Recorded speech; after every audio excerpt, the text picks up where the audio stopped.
we should be live at the moment. Just check a few things with the stream before we continue, before we start. We haven't actually started yet.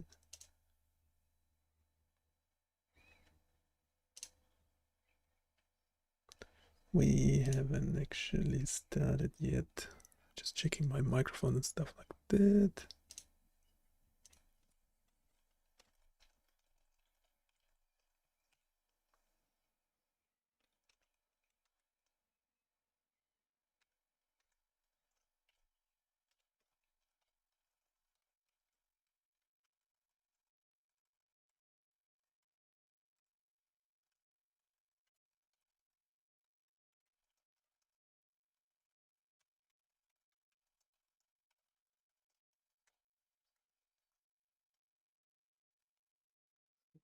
Live at the moment, if you like to check. Ah, yeah, this is music.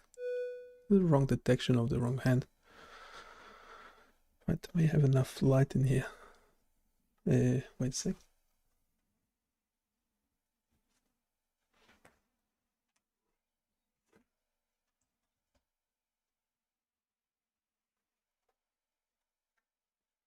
This should be better. I don't know if the eye detection will work better this way as well.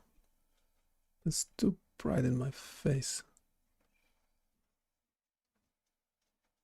It's too bright.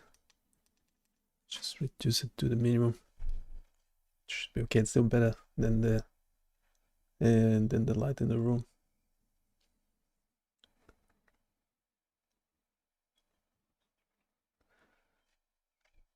Okay, so we have a co-host, ChatGPT for not. No, it's for what is it? Optimus? No, some word. So we're developing this website, as you know. You can see it everywhere here around. Yeah, we have the music generator going as well. It's not a problem because we have two audio streams. The desktop audio and the microphone, they are separate. So later I would be able to edit this out, which is great. Some people don't like it.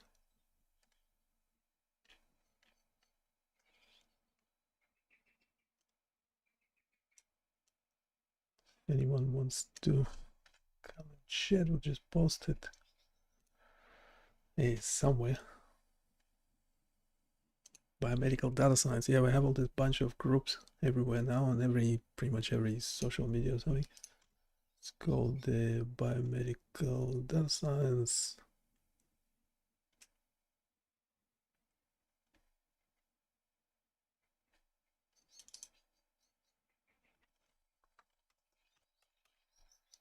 So chatting in real time. It's almost real time. Yeah, real time has different meanings in different places, doesn't it? It's almost real time. Some sort of delay, but it should be minor. It's almost real time, almost zero delay. Yes, we're developing this site. You can go check it out. Copy link address.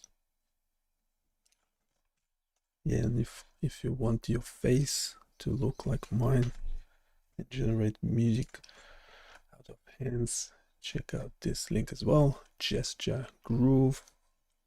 Lots of fun. There's a lot of description. Sorry for the advertisement on the side. I don't know why I'm even apologizing for it. I have no idea. It always feels like apologizing for it. Some people don't like it, but I mean, yeah, the ads more reflect on, you know, what you are searching and stuff, because I always get, yeah, I'm not sure about this one. Okay, maybe maybe my ads are not great as well, but sometimes I get some useful ads as well, so hopefully yours are not too bad. So we have this new tool, we'll get to it in a sec. We had a long chat. We tried keeping everything in one chat, so there's like 2 sessions. This is the 3rd session on the topic, and the chat is getting longer and longer, but yeah, the bot is listening. The bot is listening. I don't know. Yeah, if the machine can't get my words correctly, that probably means that I'm not speaking clearly enough. It's funny that if you speak more like a robot, then the speech to text is able to work properly, as opposed to just talking normally. Funnily enough, the OpenAI chat, when it talks, the Google speech to text also cannot understand it. So even when two AIs are talking, yeah, well, that's probably just means how realistic the OpenAI voice actually is.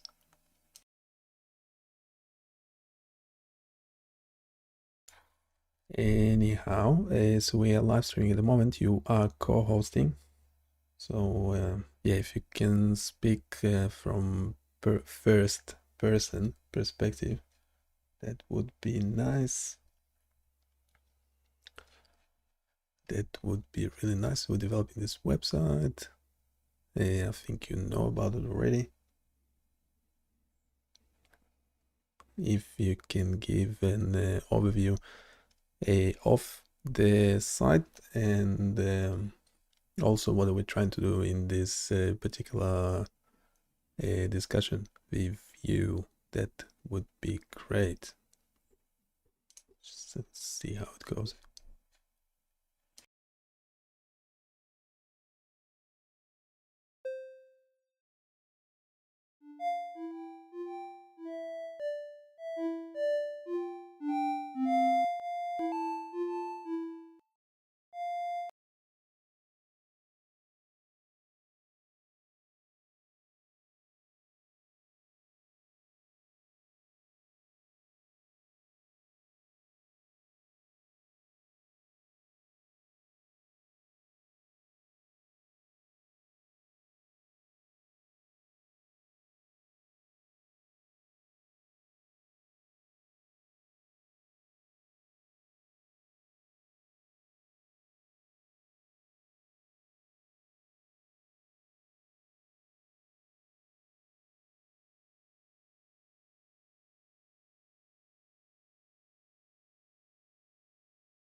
Hello, everyone, and welcome to the live stream.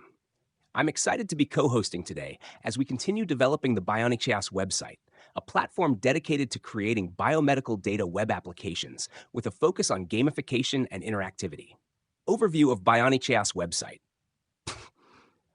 BioniChaos.com is designed to host various biomedical data processing web applications that are highly interactive, engaging, and use common hardware like cameras, microphones, and audio outputs. The main goal of the site is to make biomedical simulations and strategy games accessible and understandable to the general public, researchers, and anyone interested in exploring this field. It is all about merging science with an engaging experience, pushing the boundaries of what biomedical data can do. We aim to build single-page applications that perform client-side processing to maintain responsiveness and speed. This approach ensures that the application remains efficient and user-friendly, even on devices with limited hardware capabilities. Current focus of this discussion. In today's session, we're specifically working on developing and refining a biomedical data analysis tool that processes and visualizes EEG data. This involves building a convolutional neural network, CNN model, designed to classify biomedical signals, particularly to differentiate between seizure and non-seizure events. Throughout this development, we are experimenting with various model configurations, tweaking parameters like batch size, learning rate, and the number of epochs to achieve optimal performance. We're comparing the current results with those from a historical paper, which serves as a benchmark for our model's performance. The ultimate goal is to identify the best set of parameters that yield high accuracy and low loss, ensuring the model is both efficient and reliable. To achieve this, we're 1. Visualizing model performance. By plotting accuracy and loss curves, we can observe how well the model learns over time and identify any overfitting or underfitting. 2. Misclassification analysis. We're analyzing images where the model has made incorrect predictions to understand patterns in its errors. This analysis helps us refine the model further, considering factors like data augmentation, model complexity, and whether additional data might be needed. 3. Output capture. We are also modifying the script to save the current model configuration, accuracy metrics, and loss values to a text file. This helps us keep track of each experiment's performance and compare it with previous results systematically. 4. Documenting everything for the website. We're preparing to display the outcomes of these experiments directly on the BioniChaos site, including the code, performance metrics, and visualizations. This transparency allows others to see the iterative process of refining a machine learning model, learn from it, and even contribute suggestions. We're here to experiment, learn, and showcase how these technologies can be applied to real-world biomedical problems. If you have any questions or suggestions during the stream, feel free to jump in. Let's dive deeper into the fascinating intersection of data science and biomedical research together.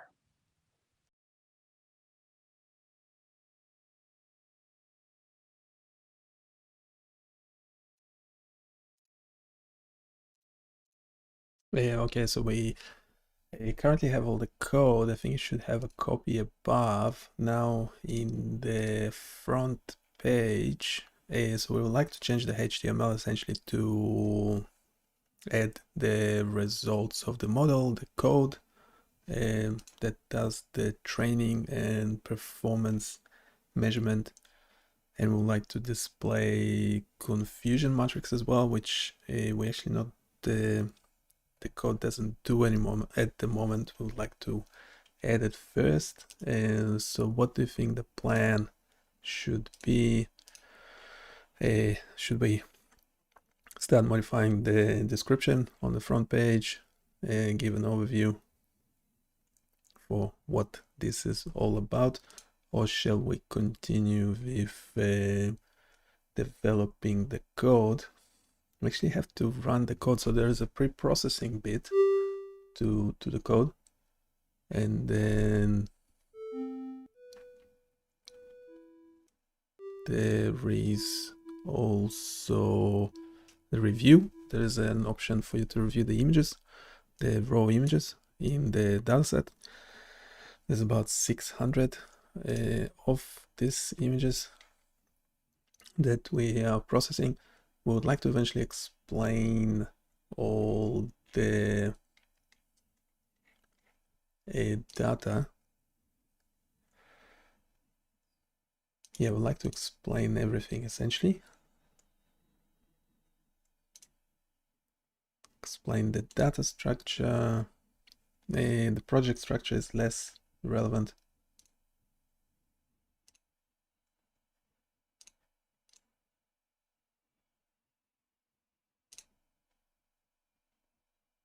And we had a couple of scripts doing the training.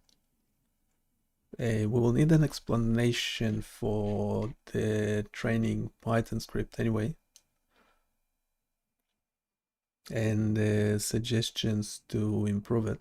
We would like to add the confusion matrix though to it. We had an option before, if you can look at the chat above, at the conversation above, just go over everything we did so far. We also had an option to display examples of images that were misclassified, so that that would be nice to bring back. We also don't want to train too many times, so we already have the model saved. Would it be beneficial to just use that Keras file that has the model stored? Or is it better to just retrain? It doesn't take very much. but it might be taking a lot of resources on the machine, which we're also using as a server for the whole website. Yeah, obviously we can't really open the model file in Visual Studio Code.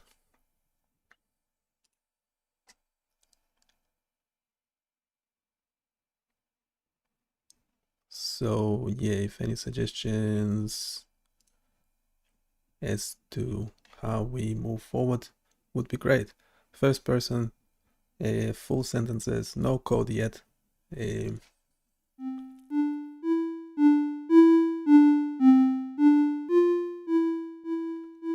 That's the sound of thinking. Yeah, I have to edit it out because there will be no sound from the computer in the video eventually. So eventually we turn these live streams into standalone videos. And we have been already streaming for 16 minutes. We haven't done much yet.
Given the goals you outlined, here's a detailed plan and approach that we can follow to efficiently integrate the results, code, and confusion matrix into the BioniChaos website, while ensuring that the descriptions are informative and accessible for visitors.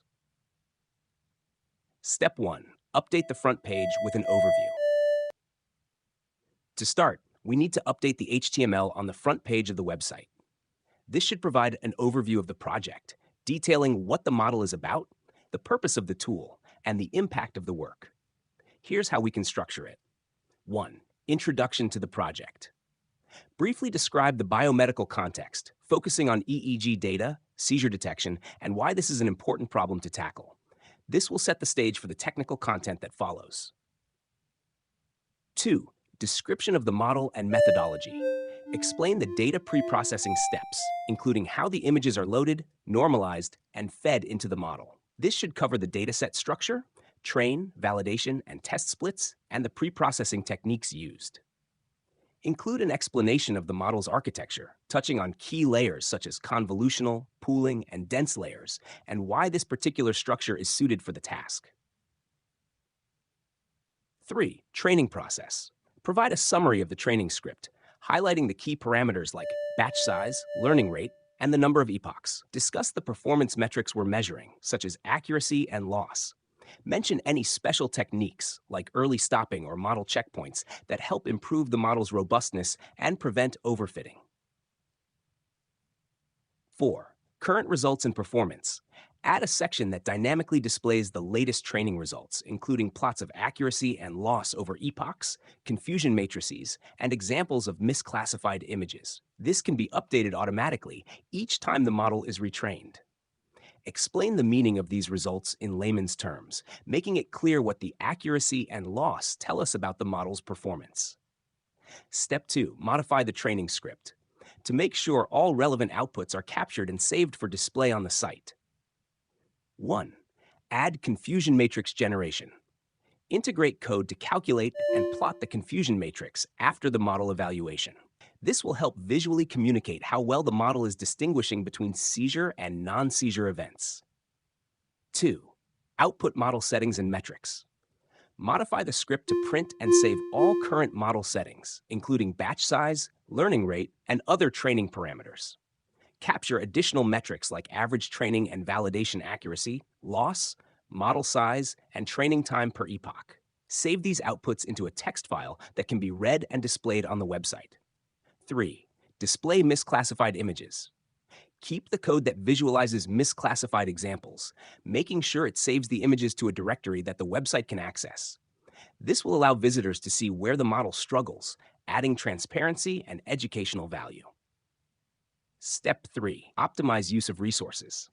Considering that the server hosting the website is also used for running these models. 1. Utilize pre-trained models. Load saved models when possible to avoid retraining unless necessary, conserving computational resources. This is especially important since retraining consumes significant resources that could impact server performance. 2. Clear resource monitoring. Monitor the server load and performance during training. If possible, schedule model retraining during off-peak hours or when the server is under minimal load to avoid interruptions. Step 4. Prepare content for videos and documentation. 1. Edit recorded streams for standalone videos. After the live stream, edit the footage to create concise, standalone videos that explain the project step by step. Include clips showing the model's performance. Adding the option to save the results, including images and models, with the current time and date every time the code runs, is a great idea. This approach will help in maintaining an organized record of all the training sessions, making it easier to track the progress of the model over time and compare the performance across different settings and runs. By tagging each set of results with a timestamp, you can create a detailed log of how the model has evolved, which is invaluable for debugging, model tuning, and documenting your experiments. This method will also be highly beneficial if you decide to review past runs to understand what specific configurations yielded the best results. Additionally, storing these versions allows you to easily revert to a particular model version if a newer one does not perform as well, which adds a layer of safety to the iterative development process. It will also enhance transparency when presenting results on the website, as you can show precisely when and how each set of results was obtained. Implementing this functionality in the code will involve a few straightforward modifications, such as automatically creating directories with timestamps for each run to store the images, model weights, metrics, and logs. These changes will ensure a systematic approach to managing your model outputs, enhancing reproducibility and accountability in your research.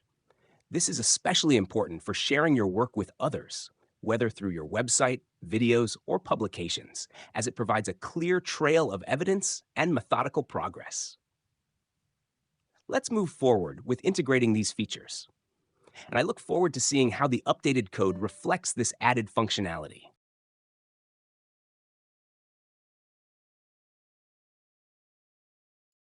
Yeah, it's just exporting the structure of the project. So this is without the data files. Also export the structure of the data as well. Okay, so we have the project structure, 16 folders. We have the data structure. We have the index HTML, but we have to change the description.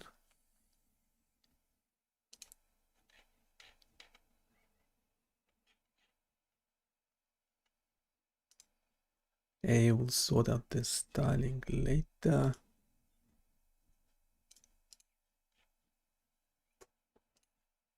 Okay, so I'd like to do more development. Then we run the training and performance analysis script just once. And then we pop everything into the Flask application for interactive review of the data and the results of the model. How does that sound?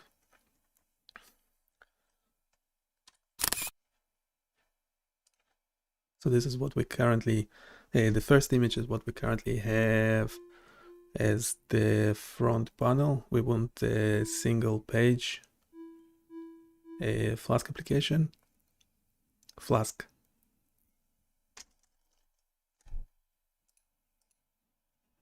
Oops. Yeah, might as well send the prompts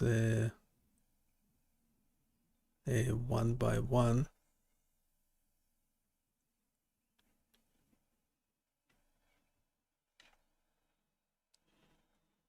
Yeah, let's proceed with refining the code.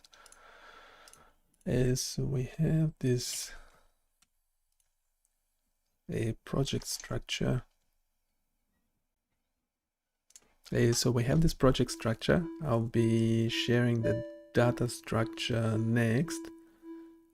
And then the Python code for training, which we would like to modify and then run once before we publish the results. How does that sound?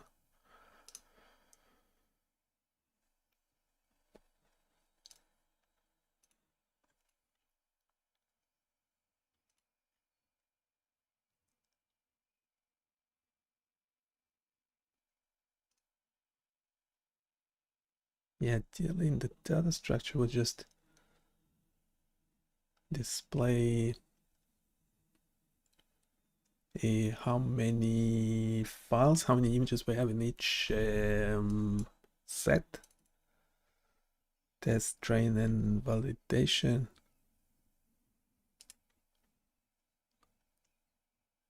Train, yeah. Run the script, display the results, enhance front end. Okay. Data structure, okay. Yes, forget about the data structure at the moment because we should we just share it? Not sure. Style. Yeah, we have this Flask application, but the main thing at the moment, it's still running. No, it's not running because we actually run it in another Visual Studio Code instance. Oops. Wait. We're not training yet. We are not training yet.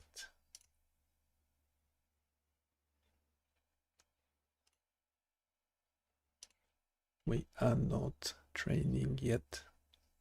Just want to display the front panel again. That should work.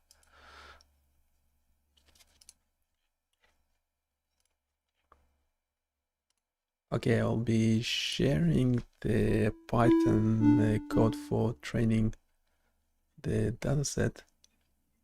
So we want to keep it as detailed as possible with as much information about the performance of the model and the confusion matrix. So perhaps we should be adding the confusion matrix next, and then we'll just run it. Hopefully just the once, but yeah, famous last words. Just run once. It never just once, is it?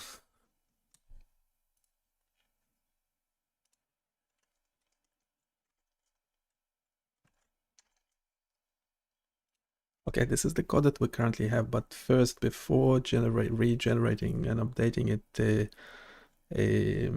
let's just review everything in text, plain text, full sentences, continuous paragraphs.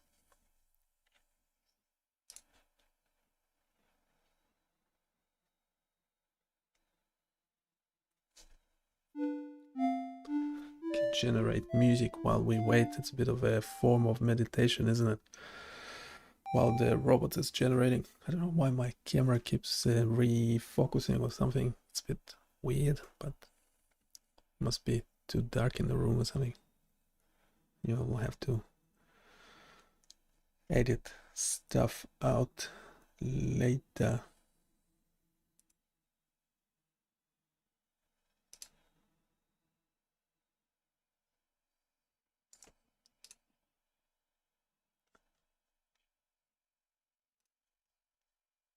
Your code is well structured and provides a comprehensive approach to training and evaluating the model on your dataset.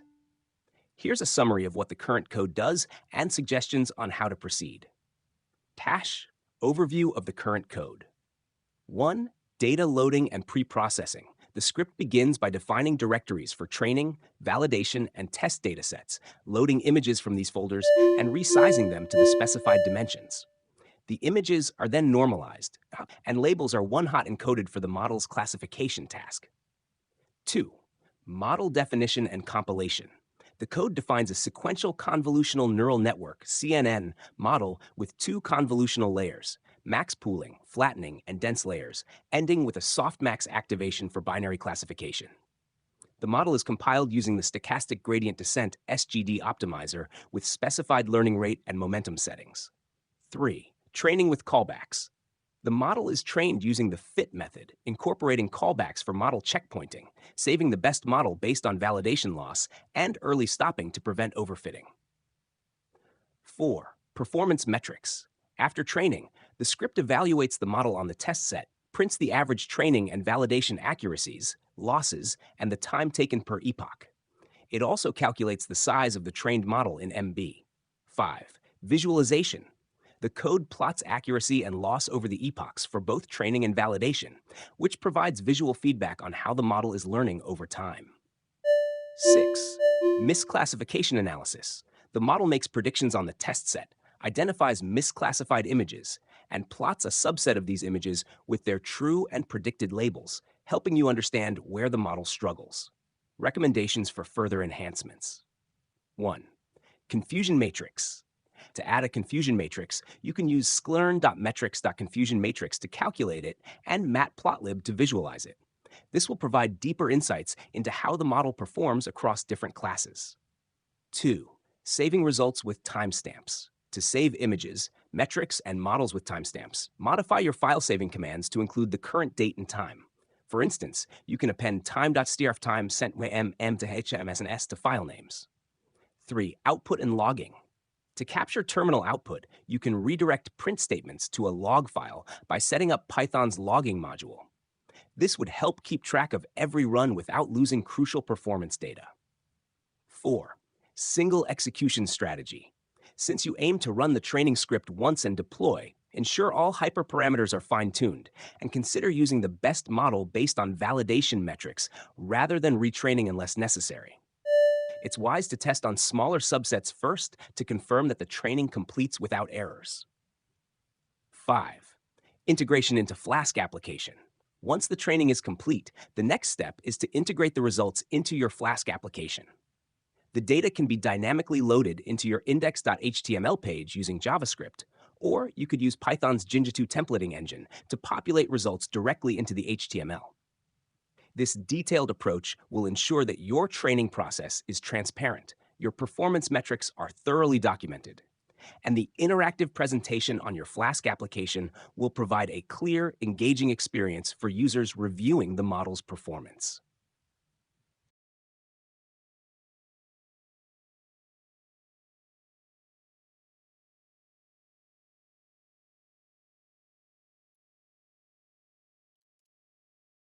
Okay, that sounds good.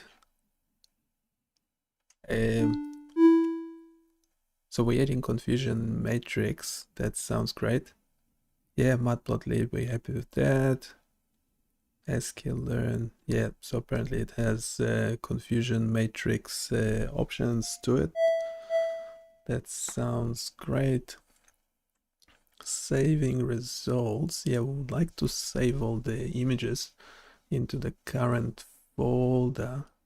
Yeah, including the current date and time will be good, because if we are running the model multiple times, we want to keep track of performance, not just during training, but between different training sessions.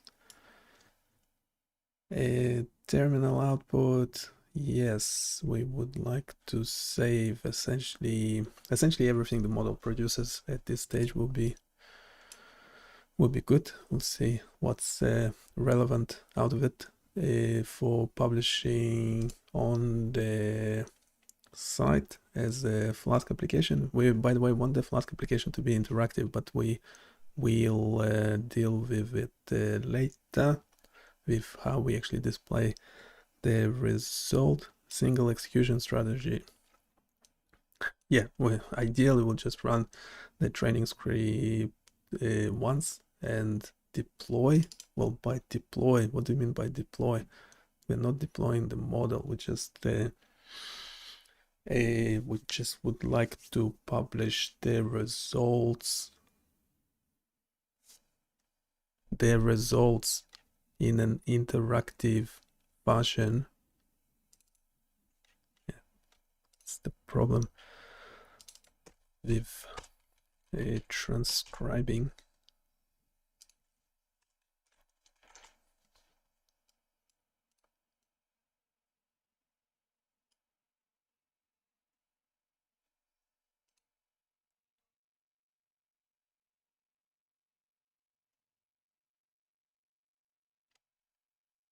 Also, can you comment, shall we save the results directly in the static folder, so then we can display them on the front panel page? So let me know what you think. Yeah, we're only talking to the robot because we don't have a human available at the moment. Humans are really good at pretending they are too busy.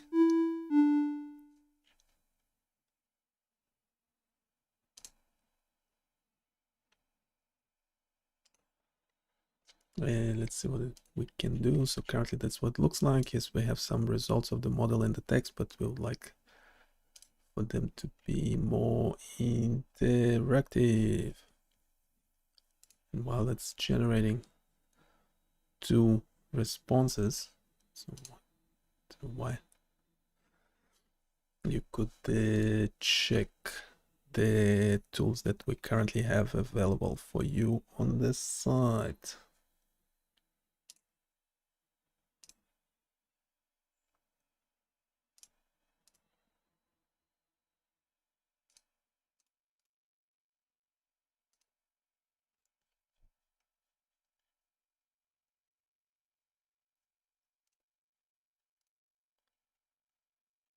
Which response do we prefer?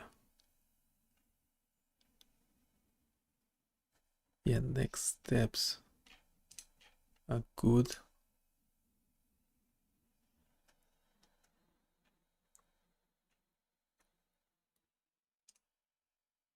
It sounds like you've got a solid plan for organizing and documenting your model training and results.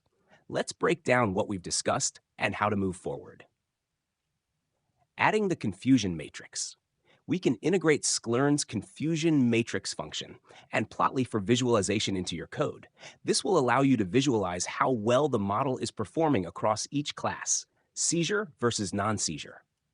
It's a powerful tool for understanding where the model might be making specific types of errors. Saving results with timestamps. To maintain a clear history of your model's performance across different runs, we'll modify the code so that every result, including plots and model files, is saved with a timestamp. This will be particularly useful if you decide to run the model multiple times, as it will allow you to track improvements or changes between runs. Capturing terminal output. We'll set up Python's logging module to capture all output, including print statements, to a text file. This log file can then be reviewed or published as part of your Flask application's interactive section. This step is critical to ensure that all data, including any unexpected behavior or anomalies during training, is recorded.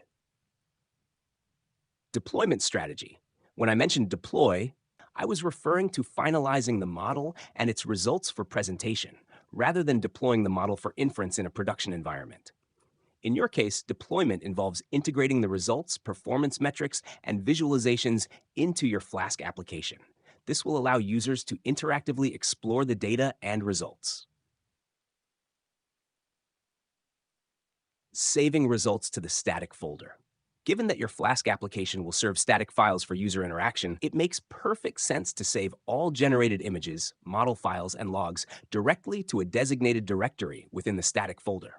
This will streamline the process of displaying these results on your front page, as the files will already be in the correct location for serving.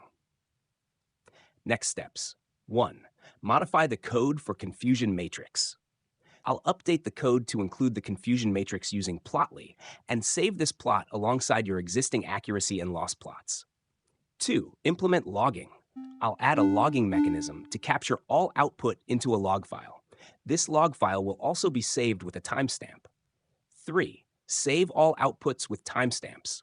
We'll modify the code to save all outputs, plots, model files, log files with the current date and time in their file names to the static directory. 4.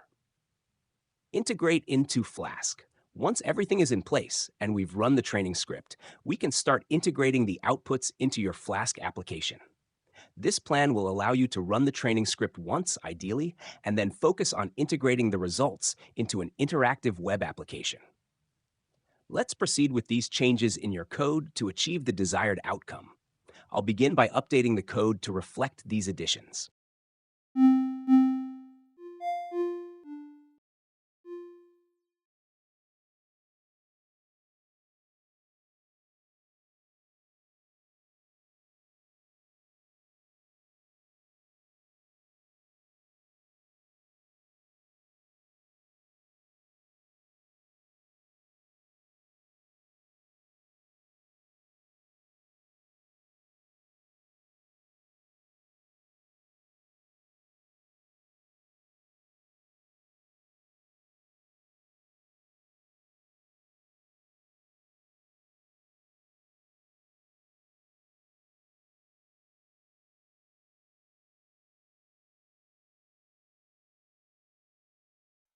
We actually have to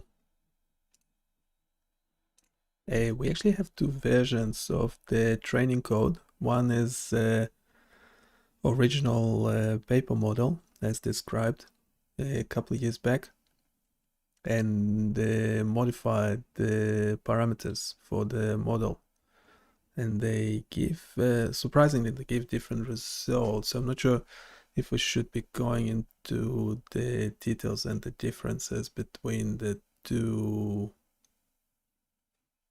It's essentially the same model, just different settings for it. What do you think?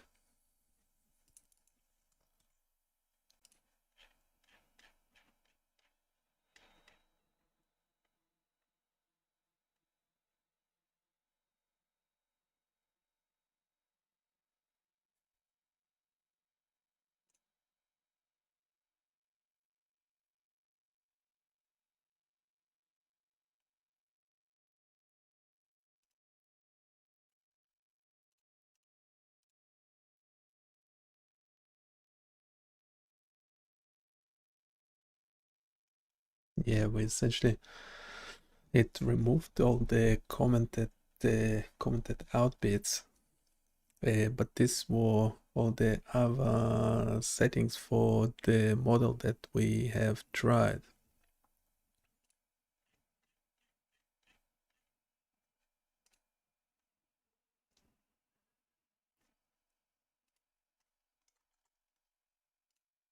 Also, from the original code, you removed the commented out settings for the model, but those are quite important because those are the settings that we already tried, or should we? But I don't think we saved the results properly, so maybe we should just be moving on.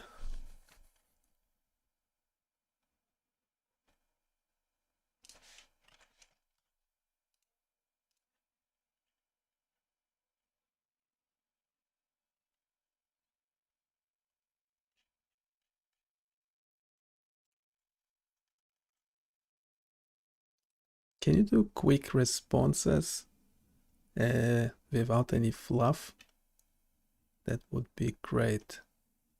Continuous sentences, full paragraphs, no code at this with this response.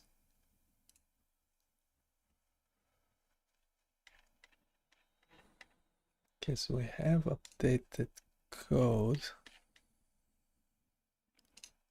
We added confusion matrix, saving results with timestamps. Okay, logging terminal output. Static directory. The update script saves all the results directly to the static folder. That sounds really good.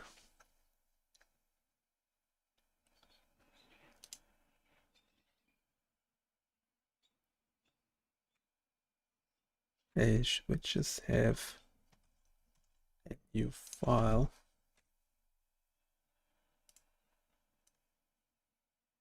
Train beta. This is the problem with file names. They start getting convoluted, and they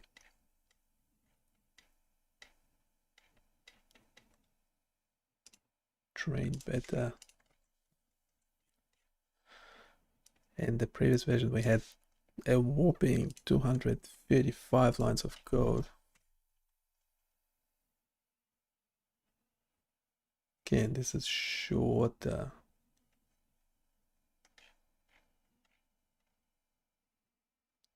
And we have some errors.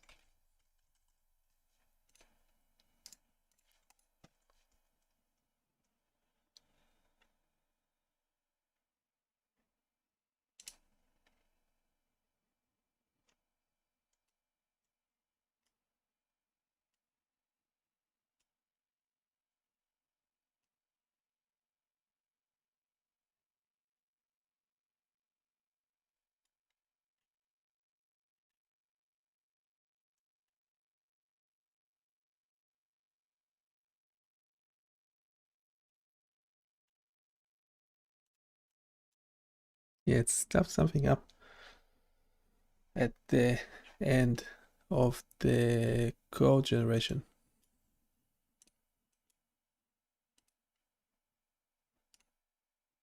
Shall we regenerate with the legacy model?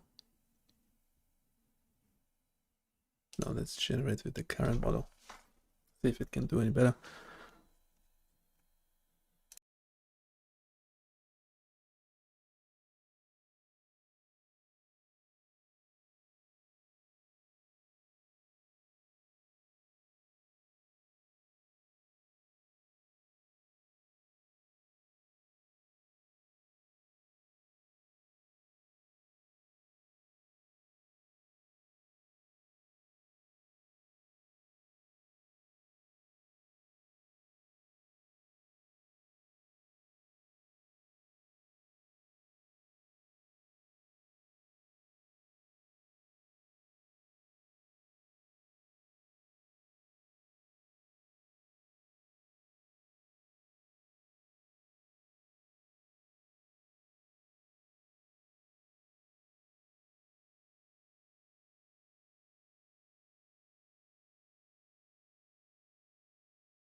can leave live going.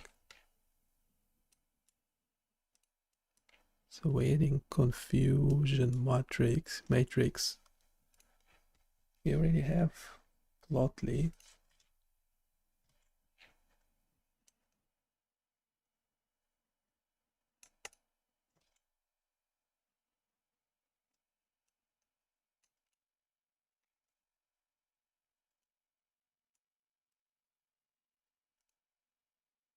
I thought we're using a matplotlib for plotting.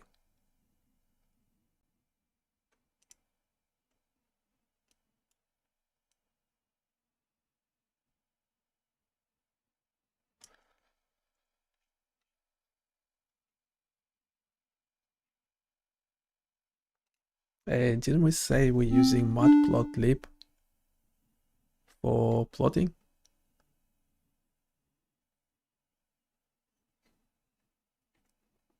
Also, yeah, I want to visualize the confusion matrix.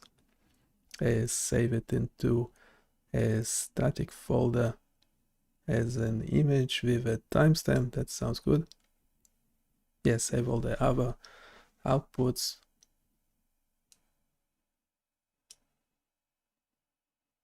Yes, saving the log as text file. That should be fine. Yeah, everything goes into the static folder. Can you try to generate the whole code? Because I'll be having trouble integrating.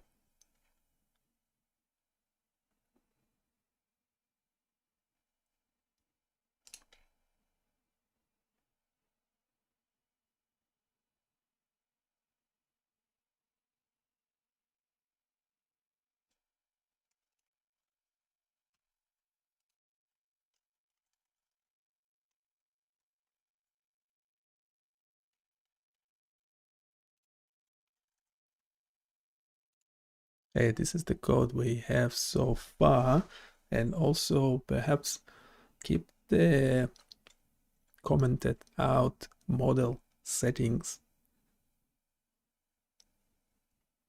just so we know what we have tried already in the past.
Okay, so we have the code.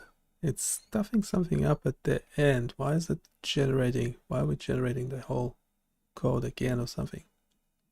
It's a bit weird.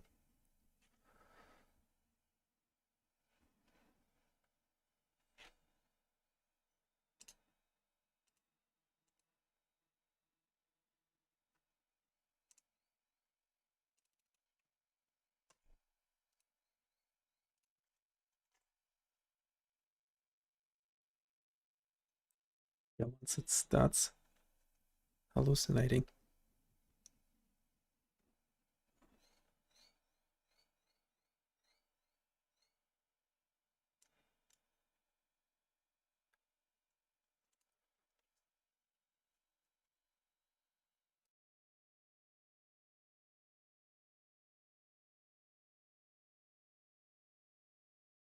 It seems like the code snippet was unintentionally repeated at the end of the response, which might have caused confusion.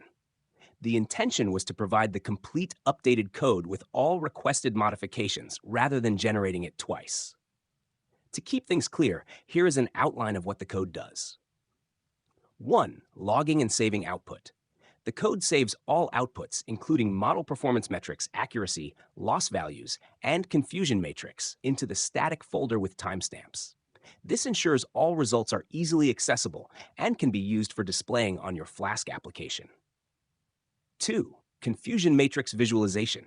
A confusion matrix is generated using Seaborn, which provides insights into the classification performance of the model. This matrix is saved as an image file in the static folder. 3. Model training and evaluation. The script trains the model, evaluates it on the test set, and logs all relevant information, such as model accuracy, loss, and size. 4. Saving misclassified images. The code identifies misclassified images and plots them, allowing for further analysis of where the model might be struggling. These images are also saved with timestamps for easy tracking. If there's any specific part of the code that you would like me to correct, refine, or re-explain, please let me know, and I can adjust it to better meet your requirements.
It's stuffing up.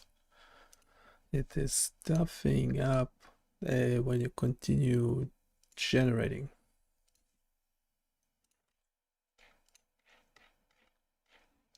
Which is really weird.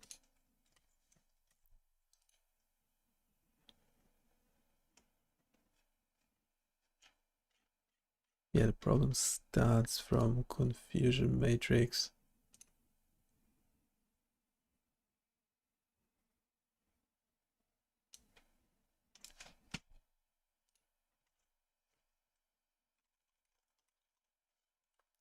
Continue.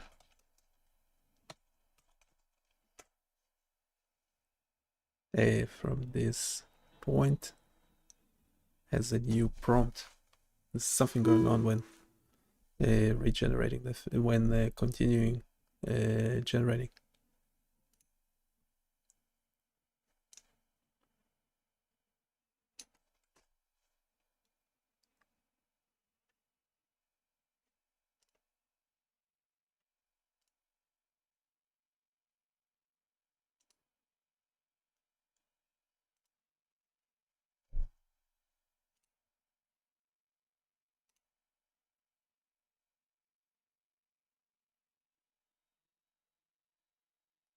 Continue code generation.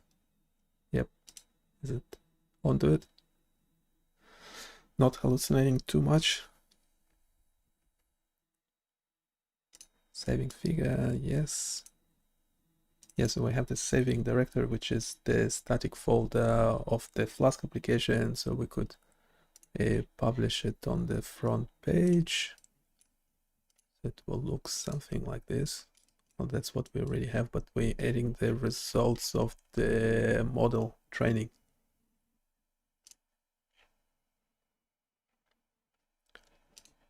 That looks good. Continuing from confusion matrix.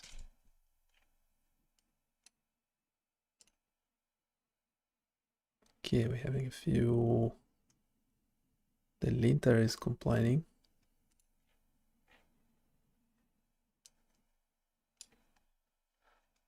Yeah, I found. Yeah, there's something wrong with the Visual Studio Code recognizing or not recognizing that I have TensorFlow installed properly. I might not have Seaborn. Yeah, that's the one generating the confusion matrix, is it?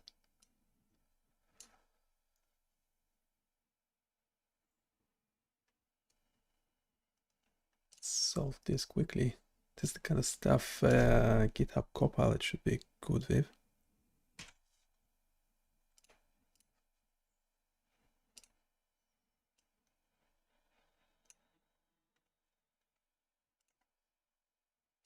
Just start a new chat.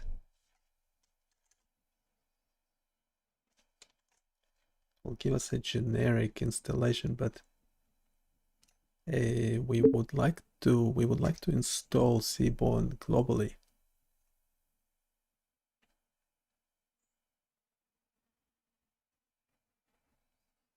Yep, that should be it.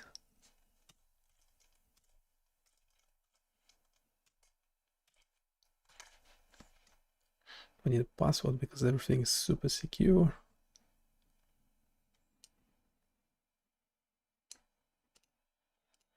Yeah, and that went away. I don't know why the linter keeps complaining about TensorFlow, but actually no, it's not a problem because it's actually working. Then we also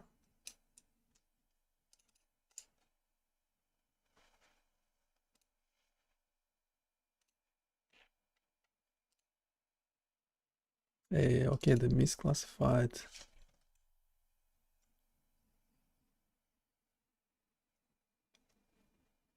Yeah, there's something weird there.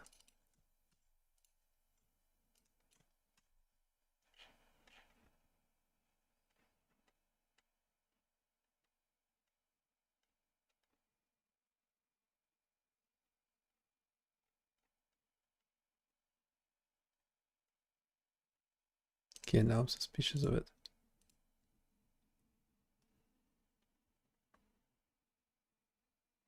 Yeah, we had it in the code before, so why did you get rid of it?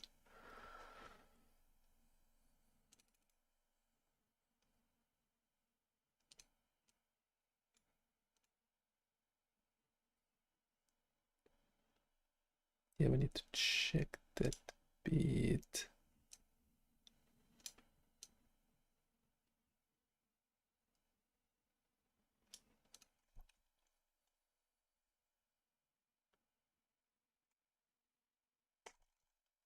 Or just add it manually. What do you reckon?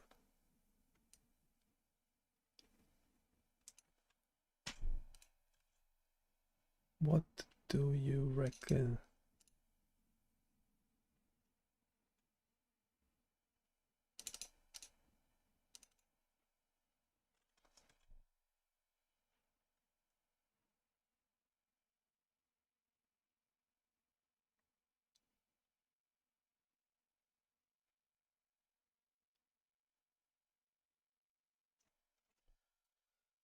We have some order issues.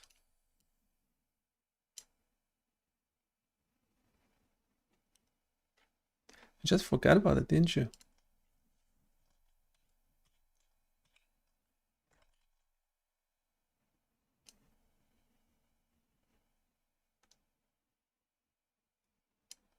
You just forgot about it.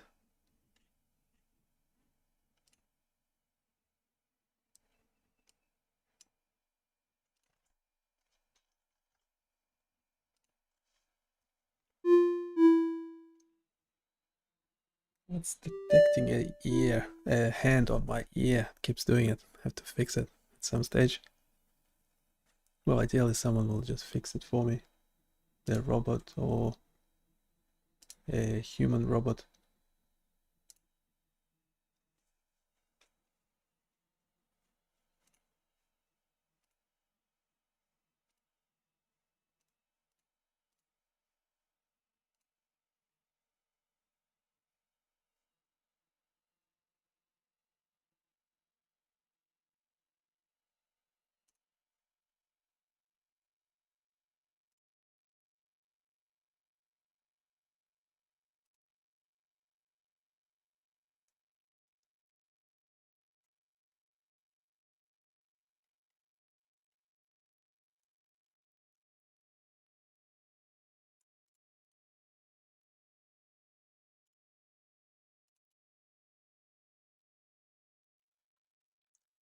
That's corrected and complete code, but then it will stuff up something else, wouldn't it? Now question is, after continue generating, it seemed to break. So currently have 250 lines. It's, well, the easiest way to test is just click on it, give it a go.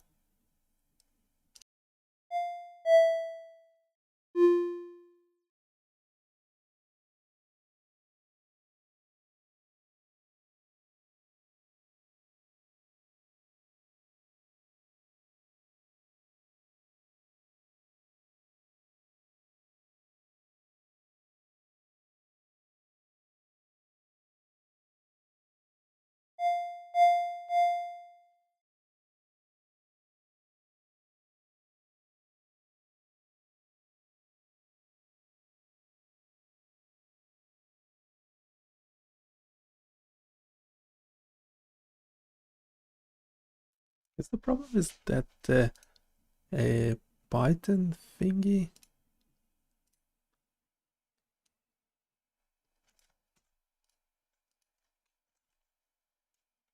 Yeah, I think the problem might be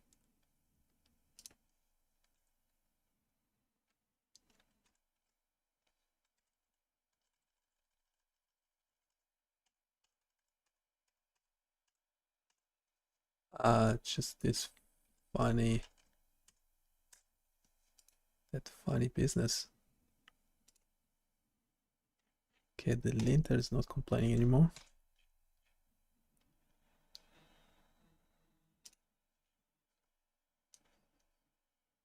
We had 235 lines before, now it's 227. Which is a bit, it's probably fine, but still a bit suspicious.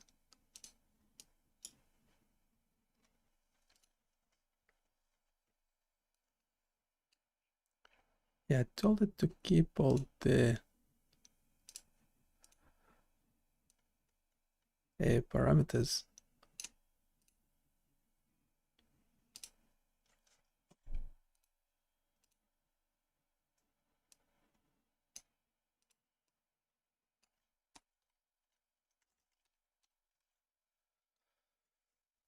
Yeah, image size is fine.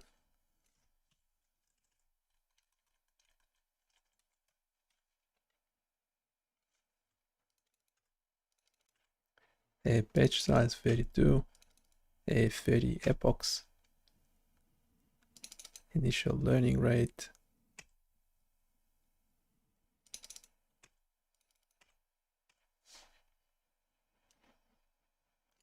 That's 238 versus 235. Okay, so that's probably what it was.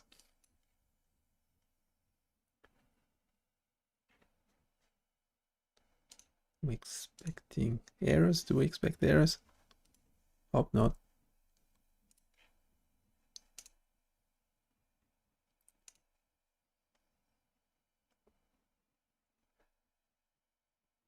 Let's give it a go.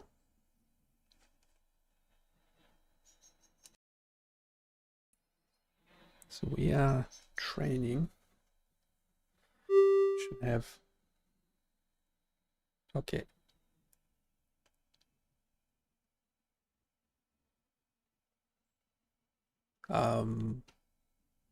We had it better before.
We had this previous code working much better.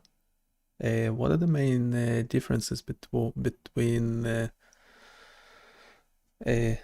above code and the new version that you just generated for us? Go into the details, but no code in your response. Continuous sentences will be great. Don't like dot points.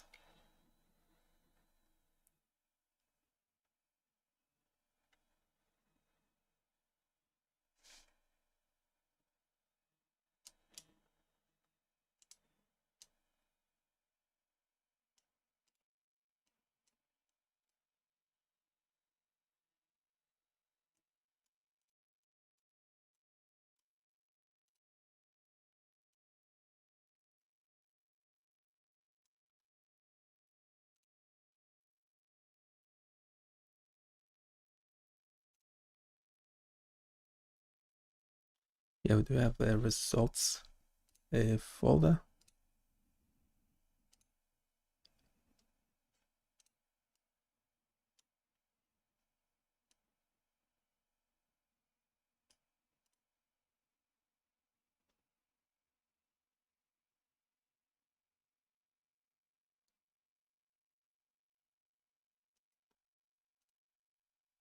The main differences between the previous working code and the newly generated version involve changes and additions to functionality, error handling, and the overall structure. The older code was primarily focused on loading the data, training the model, evaluating it, and visualizing some misclassified images without much emphasis on detailed performance tracking and logging. The updated code introduced several enhancements aimed at better performance monitoring and result documentation. For instance, it includes the integration of a confusion matrix, allowing a deeper analysis of the classification errors by visualizing which classes are often mistaken for each other. This visualization can help identify patterns in the errors, which could guide future improvements, such as refining the model architecture or adjusting the data pre-processing methods. The newer version also enhances logging capabilities by saving critical training and evaluation metrics, such as average accuracy, average loss, and training time per epoch, into text files. This makes it easier to keep track of the model's performance over multiple runs, especially useful when experimenting with different parameters or settings. Additionally, all plots, including the accuracy loss curves and confusion matrix, are now saved with timestamps, making it simple to compare results from different training sessions systematically. Okay, what was the old script doing that the new one does not? Also, can you find any differences in the settings for the model?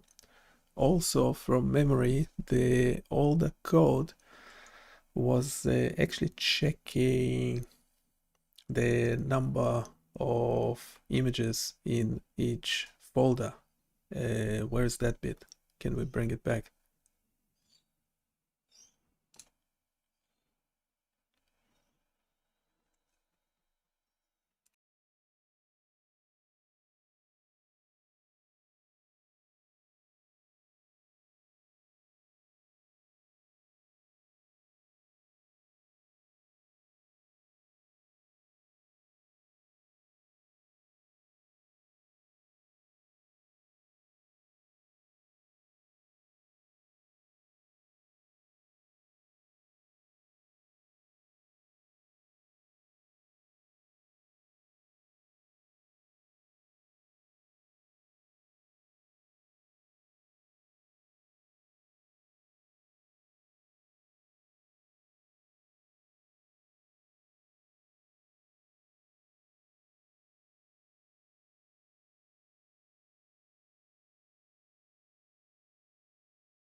The older script was indeed doing some additional checks that are not present in the new version, such as verifying the number of images in each dataset folder before proceeding with loading and processing. This step is crucial for ensuring the integrity of the data and preventing issues related to missing or misallocated images, which could affect model performance and the reliability of the results. Regarding the settings of the model, there are some differences between the old and new code versions. 1. Learning rate and batch size adjustments. The older code had different settings for the learning rate and batch size, often switching between values like initial LR equals 0.005 and batch size equals 16 or 32. These settings were being commented out but kept visible to track what had been tried. In contrast, the new version seems more rigid in its configuration without actively displaying these options. 2. Augmentation and shuffling. In the older code, there were toggles for turning data augmentation on or off, which was useful when testing the effect of augmentation on model performance. It was more flexible in terms of setting whether shuffling was enabled or not, while the updated version seems to set these options without dynamically experimenting as much. 3. Error handling and data loading. The older script included detailed error handling during the image loading phase, printing out specific errors encountered when loading individual files. This part is partially retained, but not emphasized in the newer version. 4. Logging and saving results. The newer version introduces more comprehensive logging and saves results directly into specific folders, including the confusion matrix and other performance metrics. This systematic saving approach is not present in the older code, which was more about immediate visualization and direct feedback through plots rather than archiving outputs. To bring back the functionality of checking the number of images in each folder, you can add a check during the data loading phase that prints or logs the number of images in each category. This would help confirm that the dataset is balanced and intact before training begins. minimizing potential training issues arising from incomplete data. Would you like me to guide you on how to integrate this image count check back into the current script?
The older code was indeed designed to provide more flexibility when testing the impact of augmentation and shuffling on model performance.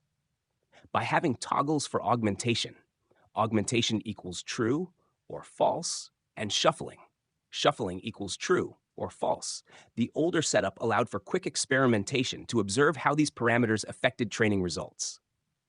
This setup helped you explore whether introducing randomness through augmentation or altering the order of data presentation through shuffling improved or hindered model learning. In contrast, the newer code seems to set these options more statically, meaning the choices for augmentation and shuffling are fixed and not readily adjustable without manually changing the code each time. This approach limits the ability to dynamically test the model under different data presentation scenarios, which was a strength of the older approach.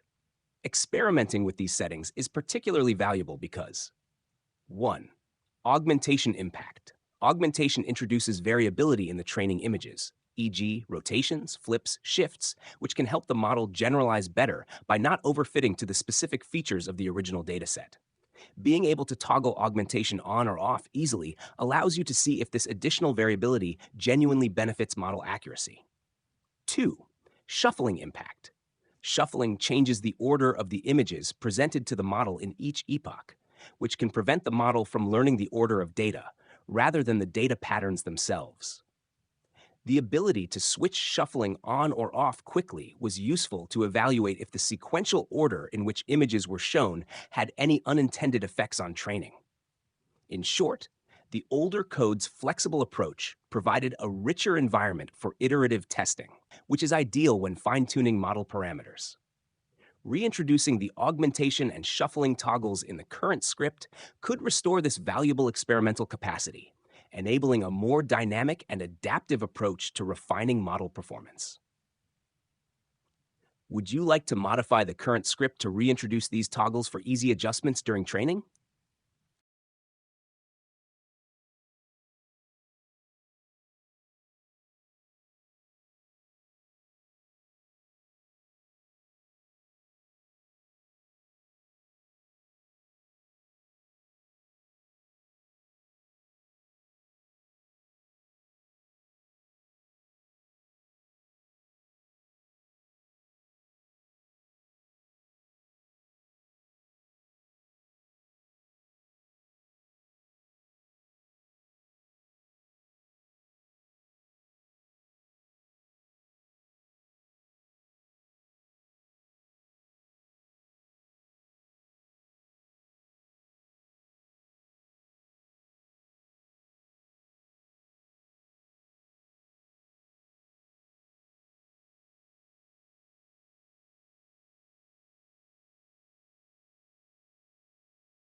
The static parameter settings in the newer script reflect a shift towards a more controlled, repeatable environment for training. But this comes at the cost of reduced flexibility compared to the older code. The older code included toggles that allowed for dynamic adjustments of key parameters like data augmentation and shuffling. This flexibility was particularly useful for experimentation, as it enabled testing different configurations and immediately observing their effects on model performance. 1. Augmentation toggle. In the older code, the augmentation setting could be switched on or off based on the specific training needs or hypotheses being tested. This allowed for direct experimentation to see how data augmentation affected the robustness and generalizability of the model. Augmentation techniques such as rotation, width-height shifts, and horizontal flips could help the model learn better by exposing it to slightly modified versions of the training data. By toggling these settings dynamically, the user could directly assess the impact of augmentation on validation and test performance. 2. Shuffling toggle. Shuffling the data during training helps to prevent the model from learning the order of the training data, which can improve generalization. In the older script, shuffling was a configurable option, allowing users to quickly test if keeping the data order intact or shuffling it made any difference to training outcomes. This ability to switch shuffling on or off dynamically contributed to a better understanding of how data sequence influences learning, particularly in datasets that might have implicit patterns when ordered in specific ways. 3. Direct experimentation and observational learning. The toggles for augmentation and shuffling served as hands-on tools for observational learning. Users could easily tweak the model's training environment and immediately see how the model reacted to these changes in real time. This process not only accelerated the learning cycle, but also provided a more intuitive grasp of the effects that data manipulation can have on model behavior. Number 4. Static settings in the new script. In the new script, these settings are more rigid. While augmentation and shuffling still exist, they are not configured to be easily toggled without modifying the code directly. This change prioritizes a streamlined, consistent approach to training, but it removes the interactive component that facilitated experimentation. The result is a more predictable training process, but with less immediate adaptability to test different scenarios on the fly. In summary, the static settings in the newer script enhance reproducibility, but sacrifice some of the interactive flexibility that made the older code a useful tool for hands-on experimentation and fine-tuning of the model's learning process. Reintroducing these toggles, or at least making these settings more easily adjustable, could restore some of the dynamic experimentation capabilities without compromising the structured nature of the new approach.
Yeah, not sure why it makes so much difference.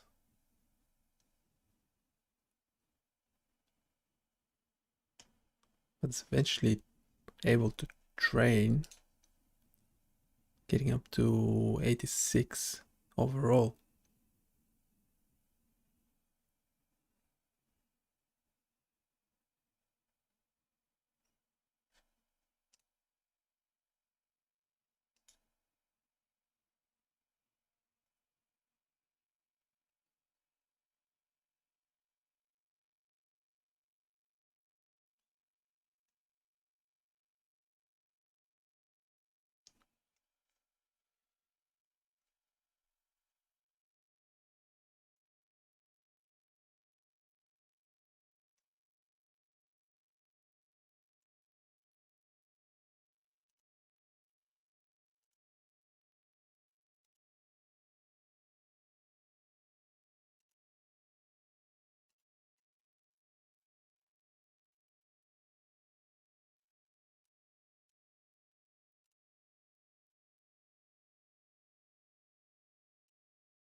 Okay, we are able to train, but the results are not great. Let's see what we have saved. So yeah, the date, time. We only have the image.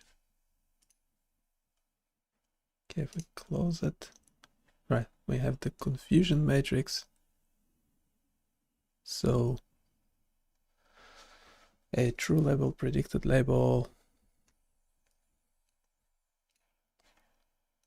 What do we have? We have true, non-seizures. Anyway, we have 5 and 3 false positives, false negatives.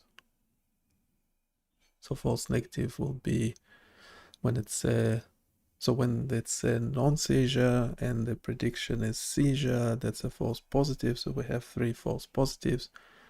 And when we have seizures and the prediction is non-seizures, is a false negative, and we have 5 of those. So it's doing pretty well. Wait, and this is on why the numbers are so low. That's 30 images.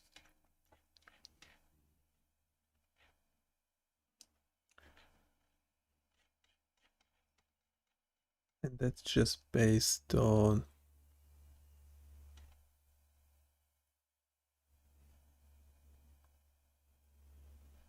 that's the validation or the test it does it. So that's fine.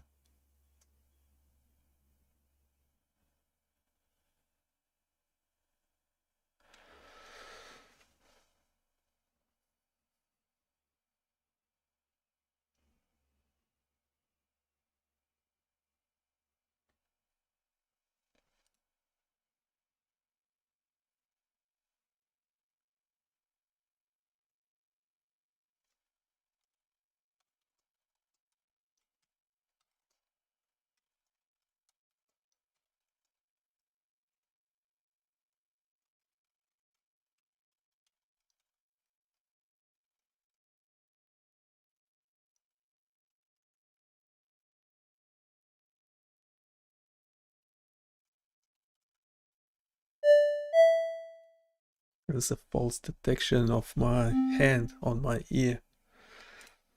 Okay, so we have the confusion matrix. What else we have? We have the examples of actually where it went wrong. So we have the true label 1 but predicted 0. We have true label of 0 and predicted 1. So it's kind of nice. I don't know why the epochs make... why did we change the batch size? Yeah, changing from 32 to 64, we're actually able to train. Yeah, the results are not extremely great. Okay, so we have... Right, so we have the accuracy loss, model accuracy, confusion matrix, misclassified images. We have the output. It's not all of the output, but it's okay. Question. We had some bad results before. Yeah, like this one. What happened to that one? So image size is the same, batch size 64, 30 epochs, initial learning, augmentation false, shuffling true. Yeah, what happened to that one? What happened to that one? Or is it similar to what we... Doesn't look similar. The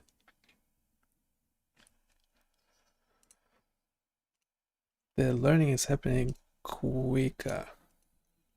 Oh, come on. The learning is happening quicker.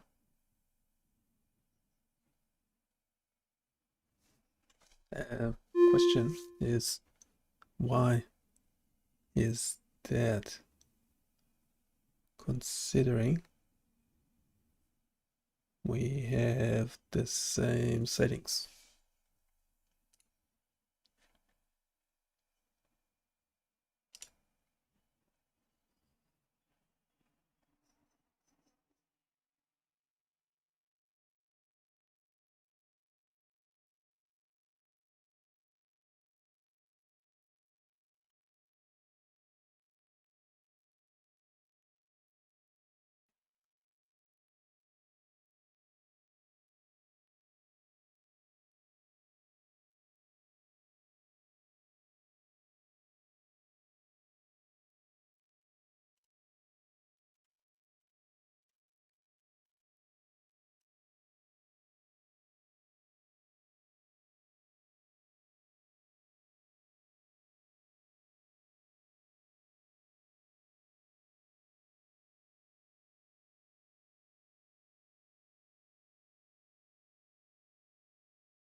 Had a better performance before.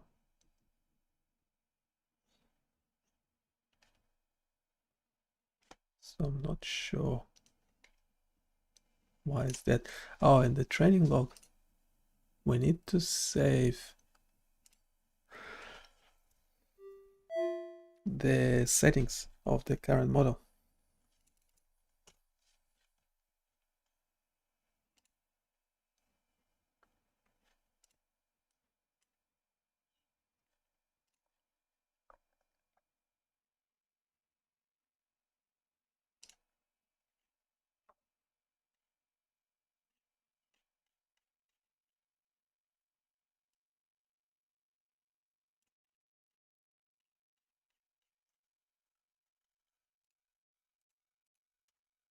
Why can't I scroll this page up, page down?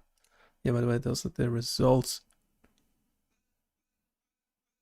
Yeah, the average accuracy in the original paper was much higher. So I don't know. Are we able to replicate the results or not? That's the one of the questions.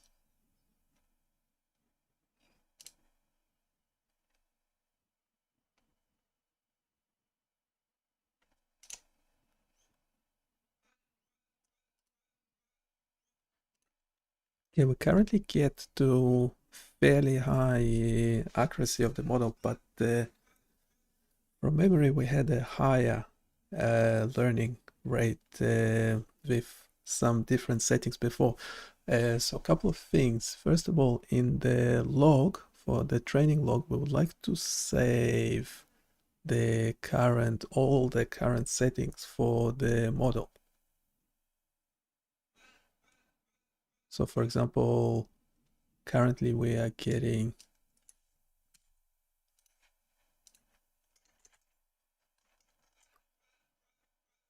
these results with the following settings.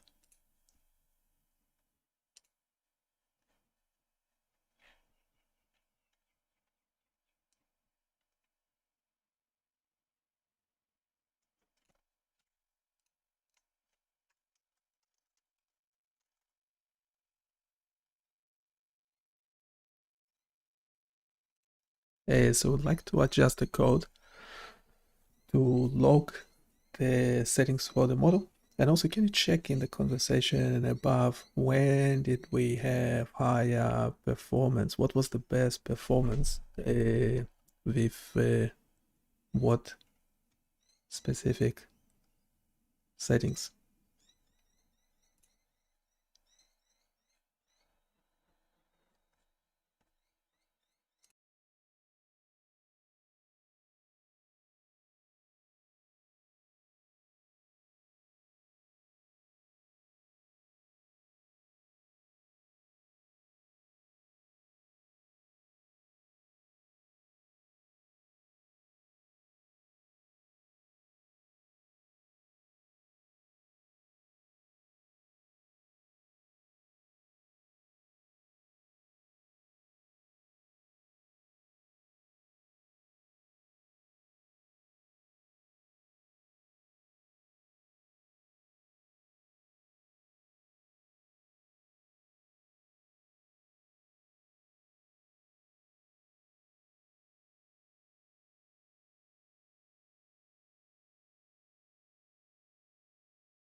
To enhance your current training log, the code can be adjusted to save all the settings used during the training session, including the batch size, epochs, learning rate, augmentation, and shuffling status. This will provide a clearer picture of the model's performance under specific conditions, which is crucial for replicating successful results and identifying optimal configurations. Best performance settings from previous runs, Upon reviewing the previous conversations, the best performance was achieved with the following settings. Test accuracy, 95.0%. Average training accuracy, around 89.99%. Average validation accuracy, approximately 93.67%. Average training loss, around 0.47. Average validation loss, approximately 0.37. Training time per epoch, 1.1 seconds. Model size, approximately 71.26 megabyte. Settings for the best performance. Batch size, 64, epochs, 30. Initial learning rate, 0.001, significantly impactful on the performance. Augmentation, false. Shuffling, true. These results suggest that higher batch sizes and an initial learning rate of 0.01 were particularly effective. In the high-performance runs, the consistency of settings, such as augmentation being off and shuffling enabled, was also maintained. Adjusting the code to log settings. You can modify your code to ensure the training log records all current model settings alongside the performance metrics. Here's how you can adjust the code snippet. 1. Add logging of model settings. Insert a section to capture and log the batch size, epochs, learning rate, augmentation, and shuffling status. 2. Update the log file output. Ensure that the log file includes these settings clearly alongside the performance metrics. Here's a sample adjustment to your log section. Okay, so yeah, as I thought, we had a better performance to the model. By the way, we need some music, what's called meditation session break. It also helps you doing some stretching as well. So feel free to turn it into a product, by the way. Yeah, have a lot of product fans.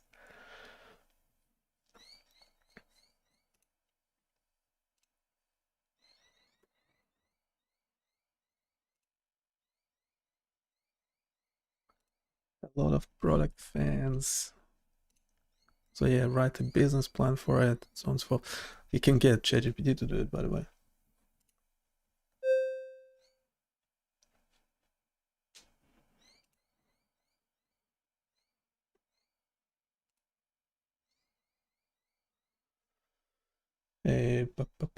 So we had a test accuracy of going up all the way to 95 with these settings for the best performance, but that's what we have at the moment. So why can't we reproduce the results? Yeah, we have the batch size of 64, epochs 30, initial learning rate, that, and augmentation false, shuffling true.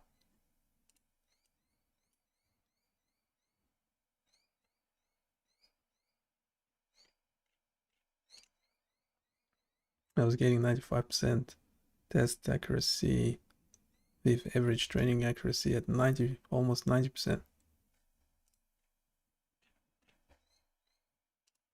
So am I currently using the same settings?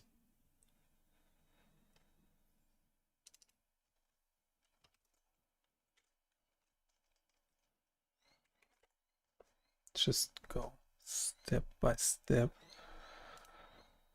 The answer should be yes.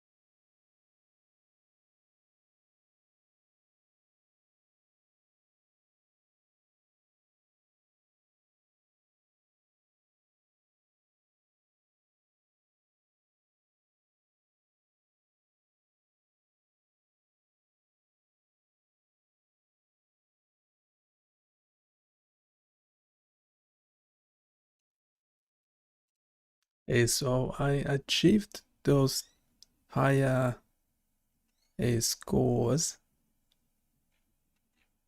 a higher performance, higher test accuracy with the following code. Can we go over it again? This is the previous version of the code that I'm using, and see what could be the reason for the difference in performance.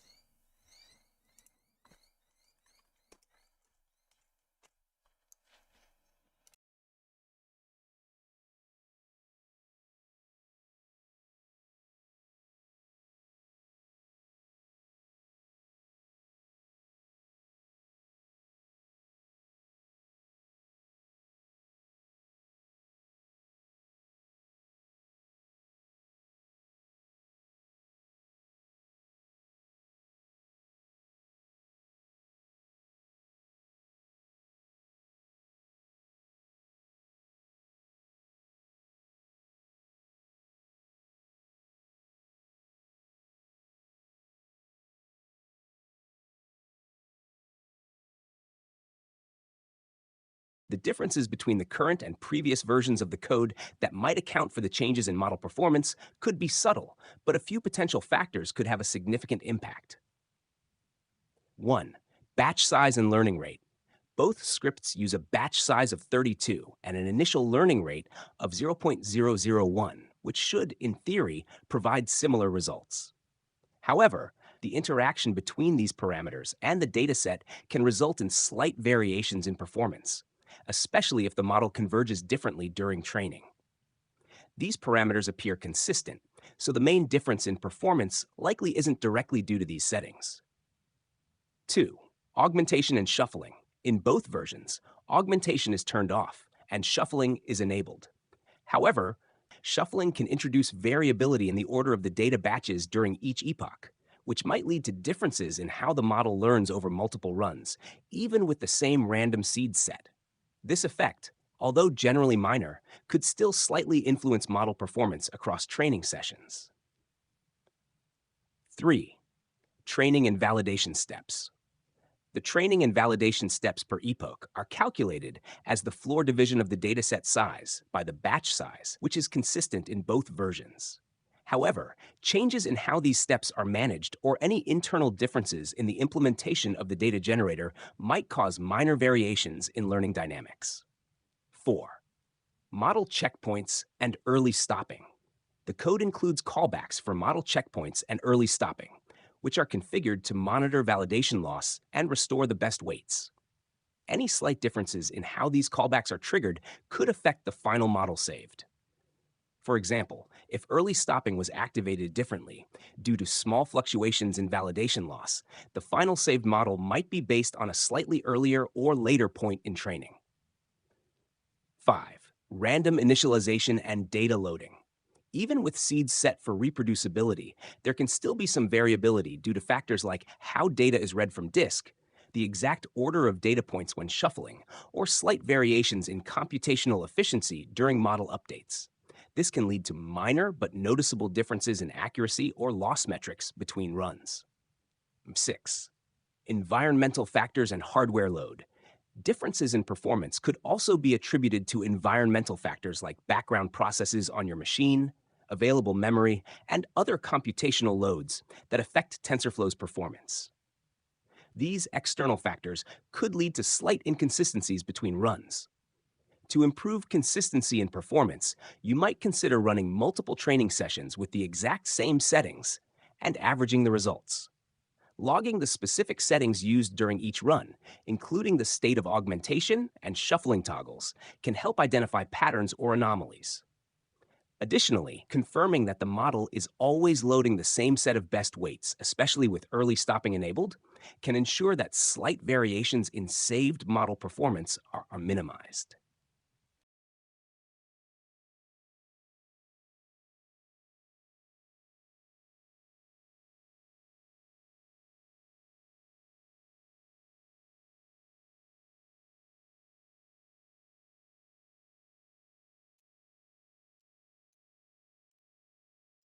Okay, now we have a different result again. It's the confusion matrix. Yeah, there's It's a bit worse actually overall. There are more false negatives. I think there's more false positives as well. And there's some examples of this true label is, so say, where it's clearly a seizure. I don't know, this one, that one. But the prediction says no seizure. So this is where it's going wrong. And same for those ones, it's actually not a seizure, but the model is labeling it as yes seizure. So it's a problem. So we're saving the results as of current time. Yeah, we have the current settings stored, which is good. So we have all the output.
It looks like a significant difference between the current performance and what we achieved in the past.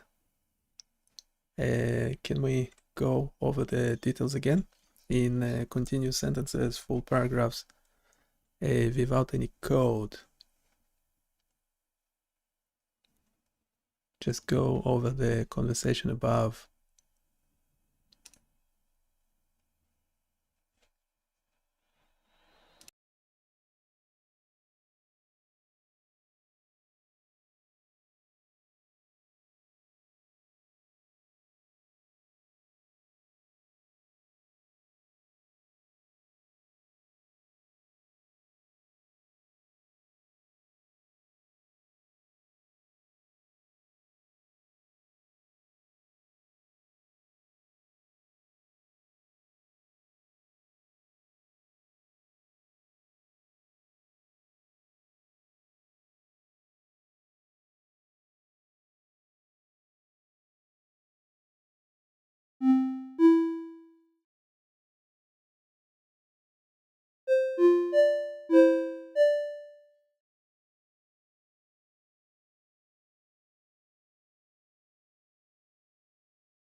Your current model performance shows a test accuracy of 81.67%, with an average training accuracy of 60.25% and an average validation accuracy of 69.78%. This contrasts noticeably with your earlier results, where you achieved higher performance metrics, including a better test accuracy. Several factors could contribute to this difference in performance. From reviewing the previous code and discussions, it seems that the current model settings might not be fully optimized or might differ slightly from those that previously led to higher accuracy. Here are the key points we discussed earlier. 1. Batch size and learning rate adjustments. The older code used different batch sizes and learning rates during various tests.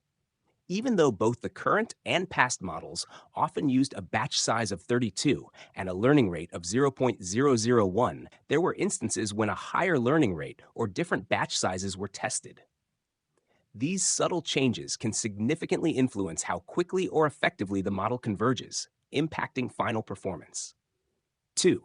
Augmentation and shuffling. Both versions used augmentation set to false and shuffling set to true. While these settings are consistent, shuffling introduces some inherent variability in how data is presented to the model across different epochs. Although the random seeds are set for reproducibility, slight differences in how data batches are shuffled and processed can still affect learning outcomes.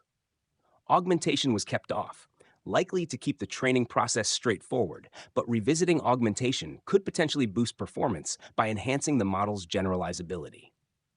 3. Training and validation dynamics. The calculation of steps per epoch and validation steps directly influences the training cycle. In previous settings, slight modifications in how these values were handled could have led to better alignment between training and validation phases, indirectly boosting the performance metrics. 4. Environmental influences. Differences in computational environment, such as resource availability, background processes, or minor hardware variations, can subtly affect training consistency. The presence of other loads on your system could potentially impact model training speed and stability. 5. Early stopping and model checkpoints. Both versions of the code used early stopping and model checkpoints based on validation loss. These mechanisms help in preventing overfitting and ensuring that the best performing model is saved. However, the point at which early stopping is triggered or how model checkpoints are managed can slightly alter the final results, leading to performance discrepancies even when the settings appear identical. 6. Random initialization and data variability. Despite setting random seeds for reproducibility, the variability in how data is loaded, processed, and presented to the model can lead to slight shifts in performance metrics. This is an intrinsic aspect of machine learning that can sometimes cause inconsistencies between repeated training runs. The main takeaway is that these variations, though subtle, can compound to affect overall performance. To improve reliability, it's important to consistently log all settings and results for each run, compare outcomes over multiple training cycles, and adjust parameters based on observed trends. Further, ensuring that early stopping and model checkpoints are consistently managed across different runs could help stabilize performance outcomes.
Okay, commenting out the random seed and the random set seed seem to have improved the results slightly.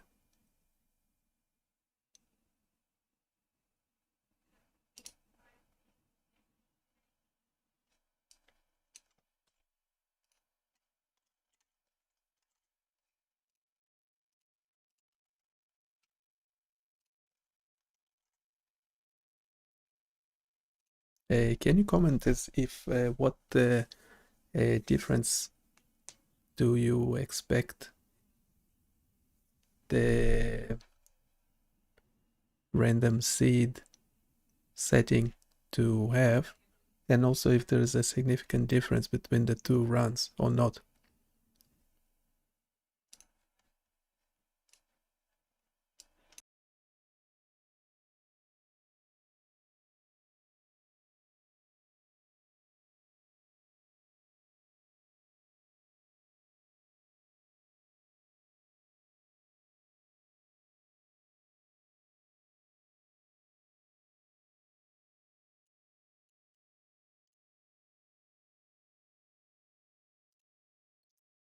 Okay, I would like to evaluate the model and the results of it.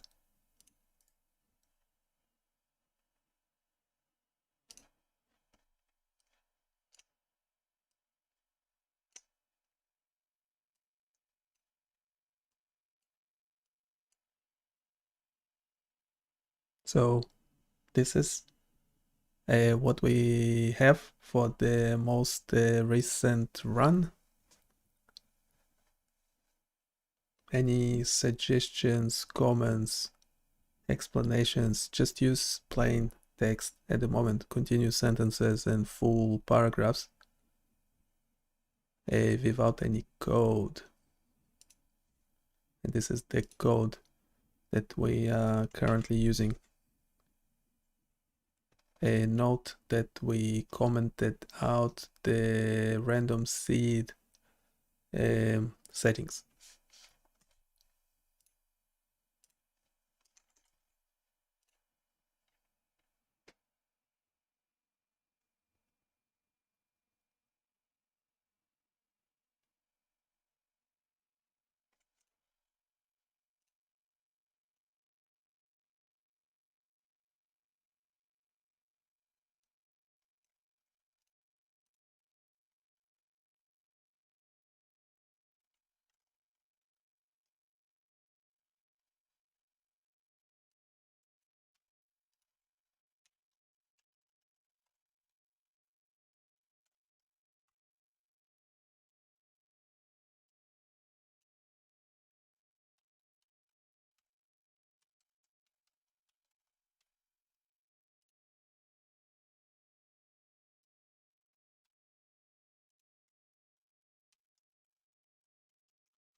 So we have better results with augmentation turned off and shuffling turned on.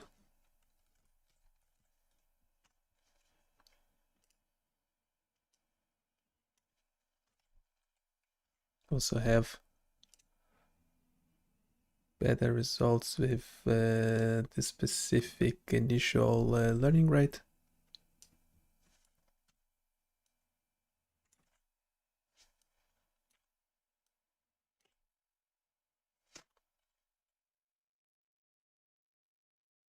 Yeah, we have the settings from the original study.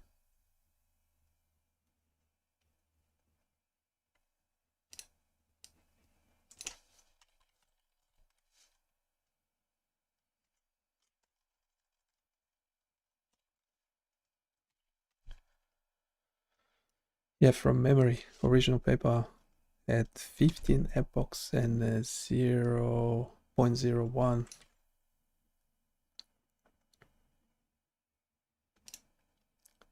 Yeah, they do mention augmentation and shuffling.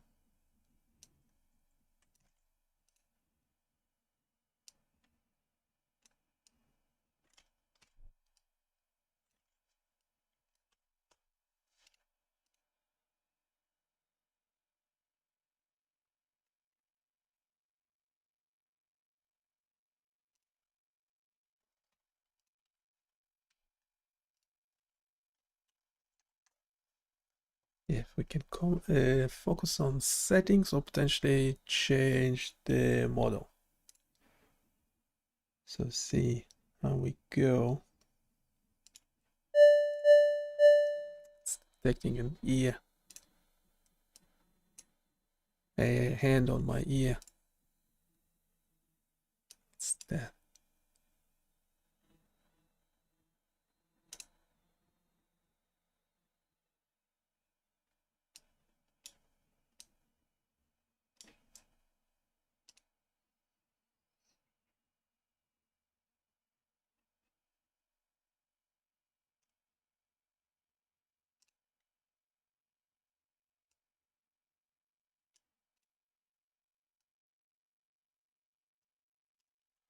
Yeah, so showing improvements, but yeah, commented out the random seed settings. Potentially resulted in better results.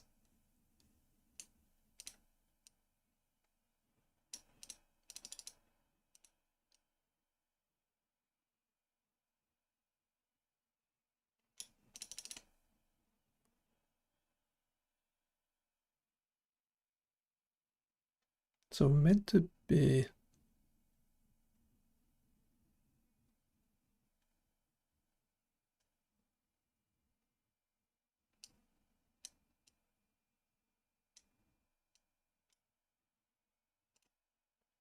we meant to not have any pre-processing to the dataset. Can we check the code?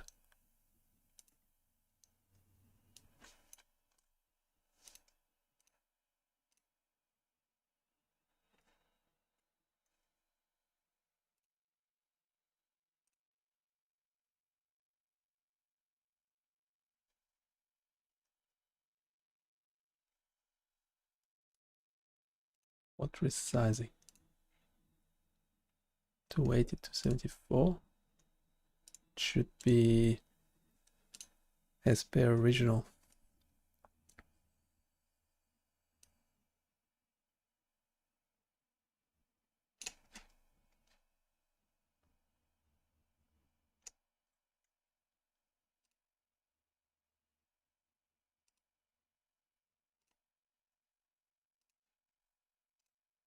We can double check.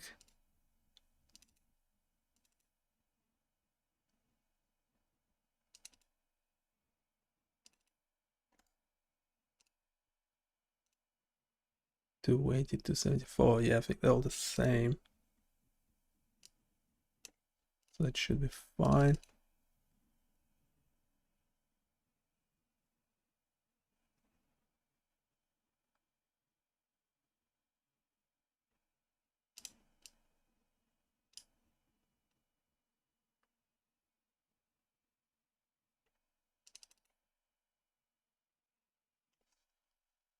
Okay, can we go over the normalization? Why are we actually doing this?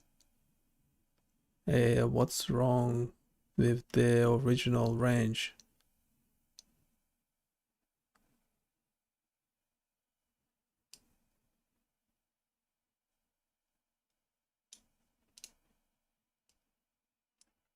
Also, same about the one hot encoding of labels. Well, that should be fine because we're just looking at the names of the folders. Can we confirm that?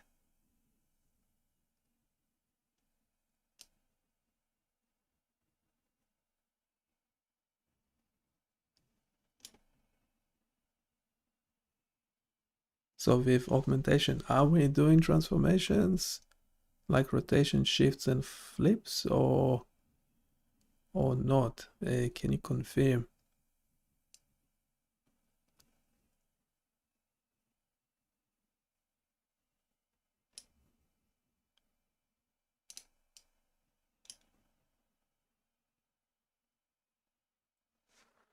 Yeah, we would like to generally try different things, but yes, working with the original dataset as is to begin with sounds like a good idea. Yeah, we might not need any processing whatsoever. Well, at least we would like to try it out to see what results we get.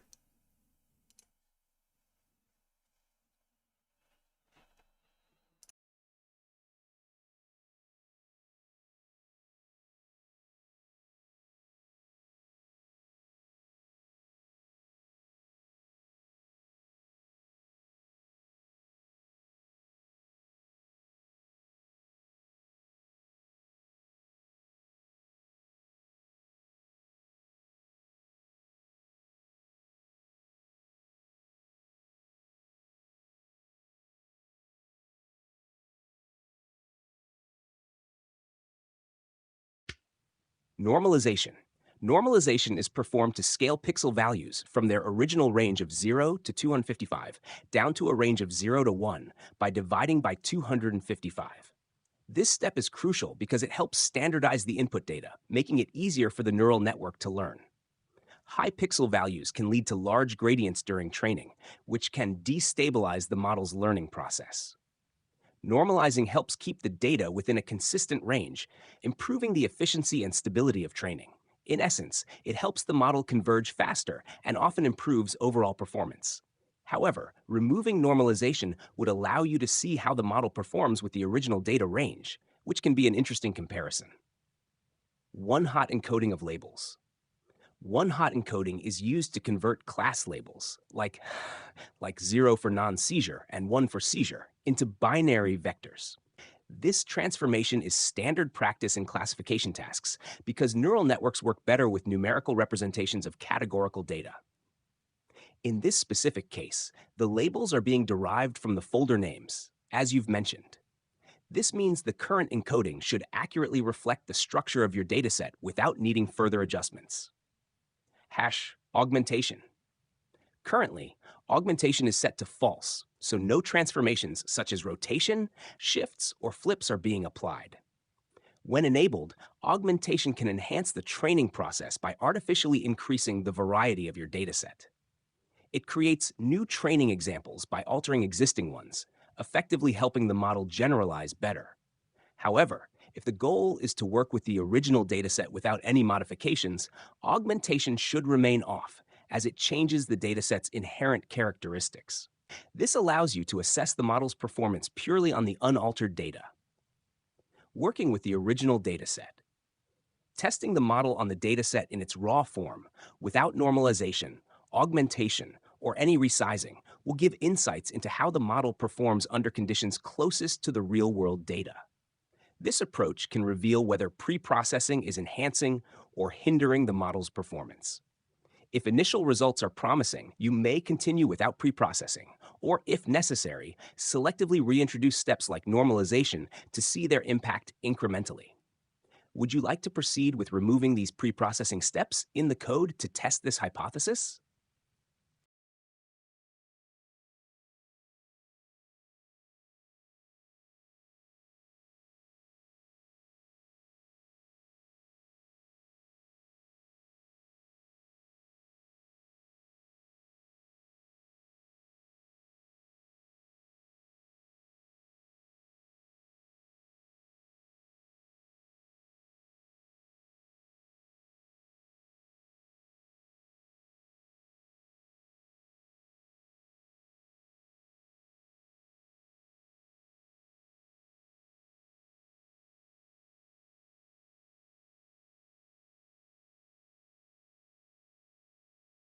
To test the model's performance on the original dataset without any pre-processing, including normalization, augmentation, or one-hot encoding, we'll need to adjust the code accordingly. Here's a summary of what needs to be done. 1. Remove normalization. The normalization step, where the pixel values are scaled from 0 to 1, should be removed. This means the images will be used with their original pixel range, 0 to 255. 2. Skip one-hot encoding.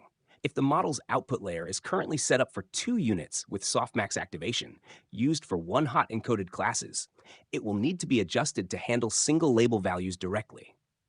However, if the model setup works fine with categorical outputs and one-hot encoding is simply converting zeros and 1s without additional transformations, this part may not need changes. Ensure augmentation is disabled. Ensure the augmentation settings remain off to maintain the integrity of the original dataset. No additional transformations such as rotations, shifts, or flips should be applied during training. Steps to modify the code. 1. Remove the division by 255.0 from the training, validation, and test sets. 2. Keep the labels as integers instead of converting them to categorical vectors if your model architecture allows it. 3. Confirm that augmentation remains set to false. These changes will help you evaluate the model's performance using the raw dataset, giving you a direct understanding of how it handles the data without any pre-processing.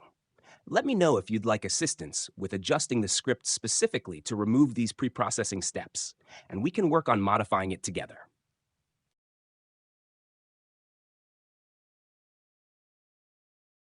The division by 255.0 in image preprocessing is a common practice in machine learning, especially when using neural networks like convolutional neural networks, CNNs. Here's why it's done. 1.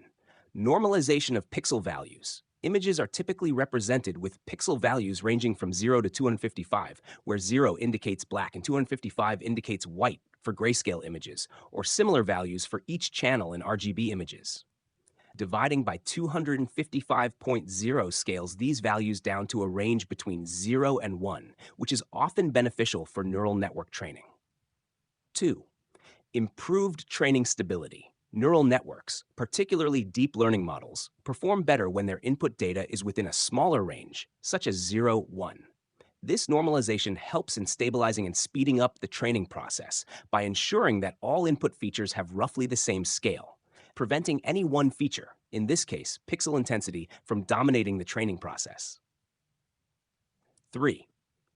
Better convergence. When the input data is normalized, it often leads to better and faster convergence of the optimization algorithms used during training. This is because the gradient descent algorithm, which is commonly used to minimize the loss function, works more efficiently when the inputs are scaled consistently. 4. Avoiding large numerical values. Working with raw pixel values can sometimes lead to large numerical gradients, which can make the training process unstable. By normalizing the values, we maintain smaller, more manageable gradients. Overall, dividing by 255.0 is a simple but effective step that helps to enhance the learning efficiency and accuracy of the model. However, it is always useful to test the model on unnormalized data, especially when investigating how preprocessing impacts performance, as it directly ties into the ability of the model to learn from the data in its original form.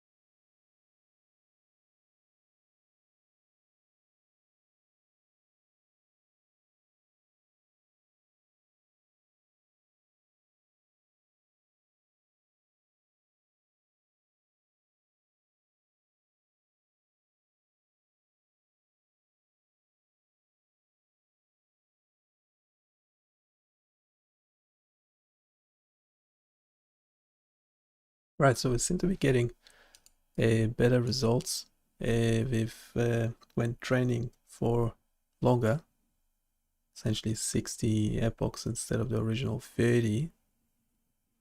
Yeah, we get to a test accuracy of 95%.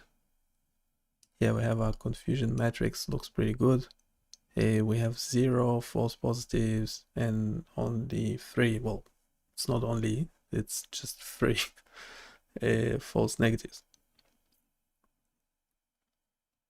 And these are those are the 3 examples. So this actually looks pretty good. Question is, so what happens if we train even for even a bit longer?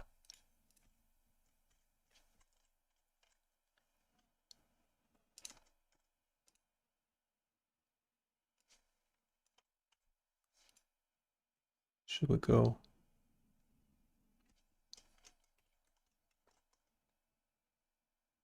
$100 epochs.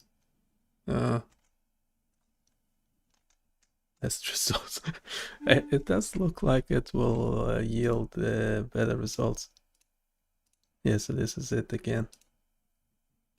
Just 3 false negatives. So it's almost, yeah, 95% overall. The model size is 71 megabytes. Training per epoch. So that's how many seconds. So it's like 100 seconds. Just a minute of training and we can potentially get better results.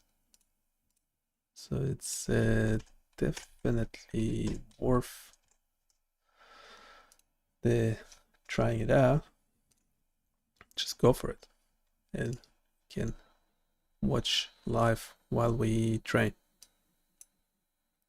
or me playing some music. While we train, we play some music, and eventually we'll publish it all on the site. Hopefully we'll deploy something useful today or this week, or maybe tomorrow. Yeah, we normally deploy Fridays, so we're developing for the whole week, and then looks like we'll have something useful to deploy later today or tomorrow.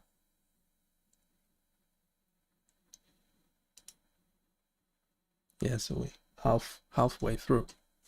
You can play some more music if you like, because training is so much fun. You don't actually have to do anything. The machine does everything for you.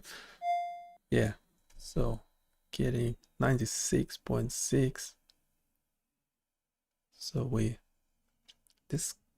haven't quite saturated yet. So the model accuracy did saturate after about 30 epochs. Could be. Oh, it's actually stopped at 70. And why? Well, it's we have the early stopping enable. Yeah, so that's the model accuracy, model loss. And that's confusion matrix. We still have 2 false positives. Sorry, false negatives. 0 false positives and 2 false negatives. So we can actually see what they are. So the true label is seizure, but the prediction was non-seizure. I can see something in there, but yeah, there's not much in here.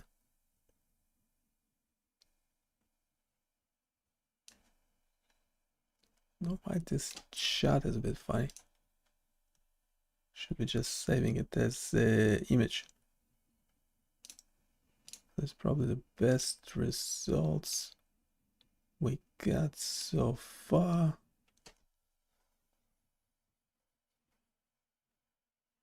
These settings where it's actually stopped after 70 epochs instead of going to the full 100. Just okay, I guess. Augmentation still false, shuffling is on.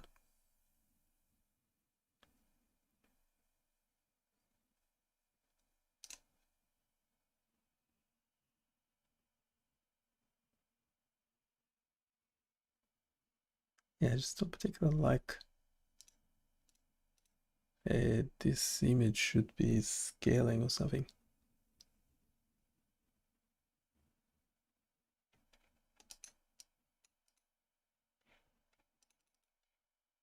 Yeah, we'll sort it out in the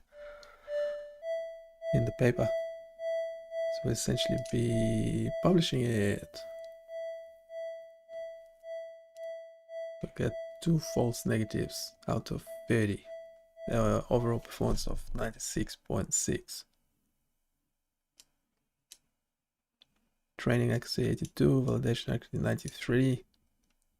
Training loss 0.4, validation loss 0.35.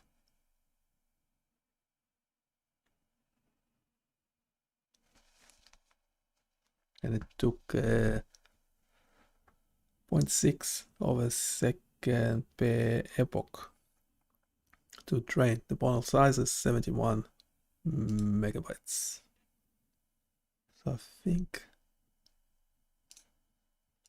think we are done. Should we run it a couple of times? Well, I mean, that's what the epochs are for, because it essentially is running it multiple times, isn't it? But yes, we can do it again while publishing. Every time we run, we get the log for the run with the date and time. So that's kind of nice. And let's give it to the bot. We want to our little assistant to actually do the writing.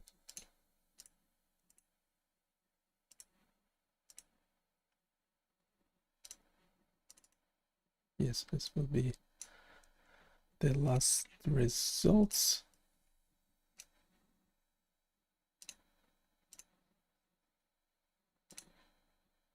And yes, we're training again because we can.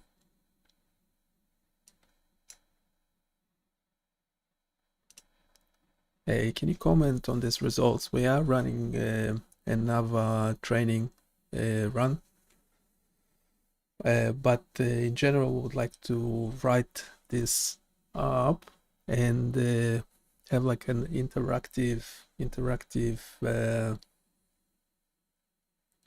Flask application that will display these results.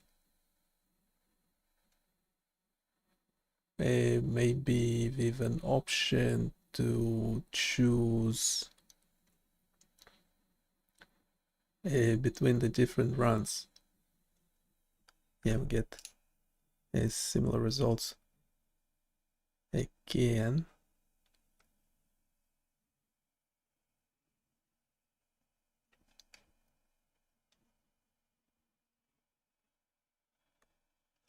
So yeah, maybe.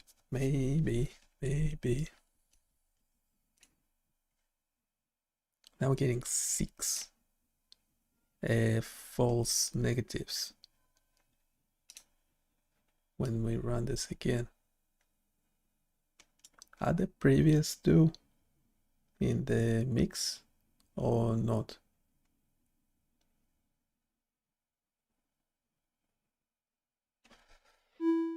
Okay, I have to stop somewhere, don't we?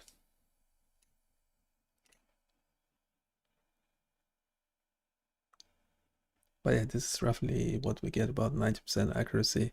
Essentially 0 false alarms and some false positives.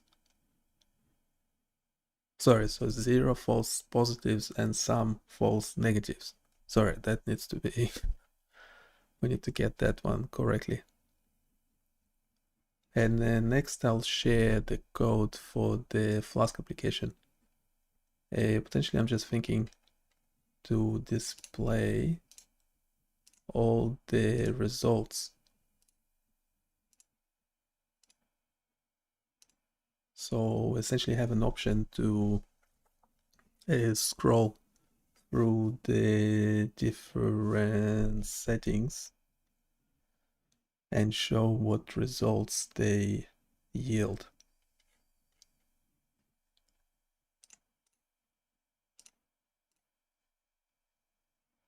And we need a description. We need a write-up on it as well.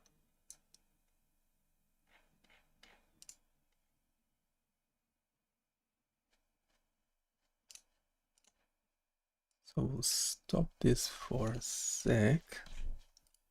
Yep, it's not running anymore.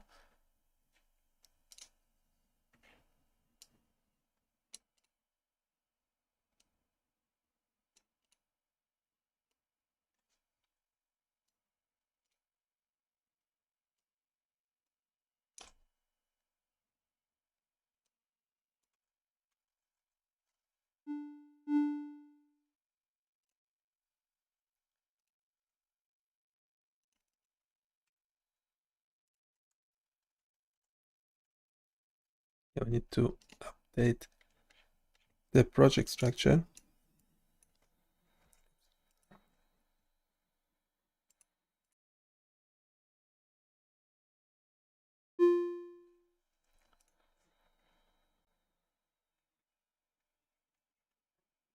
Yes, we have the following project structure. It has images as well, though.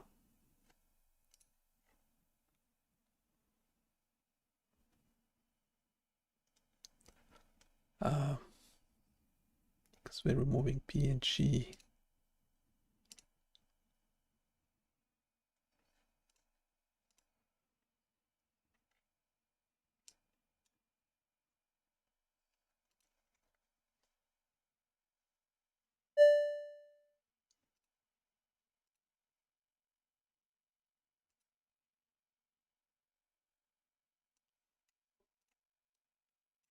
I should just do the whole.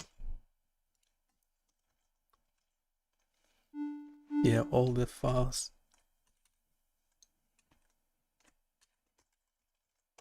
Just do structure, remove this, we'll just do the tree for the whole thing.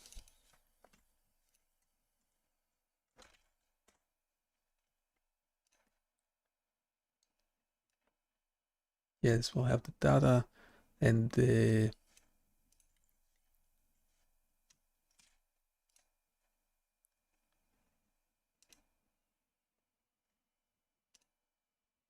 Based on the latest training run, the results show a notable improvement with a test accuracy of 96.67%, an average training accuracy of 82.89%, and an average validation accuracy of 93.04%.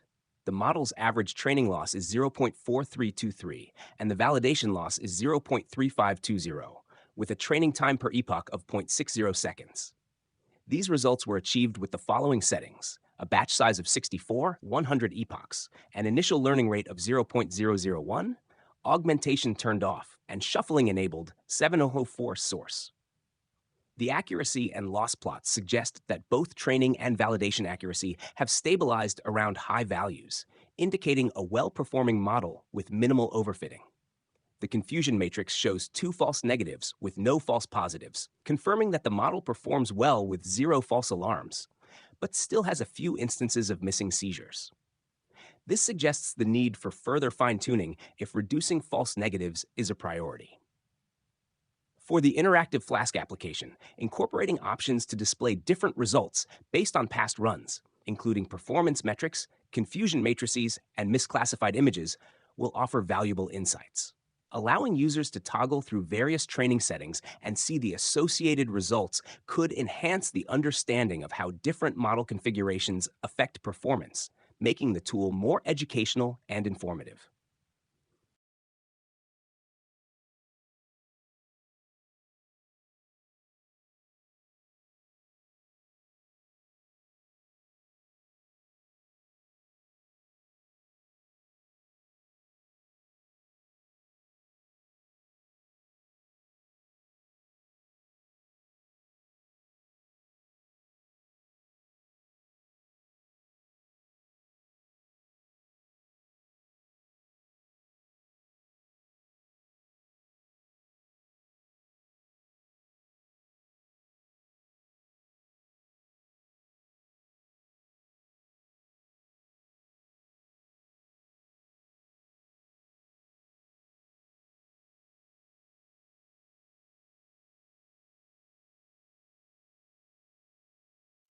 Yeah, so we need to redo the Flask application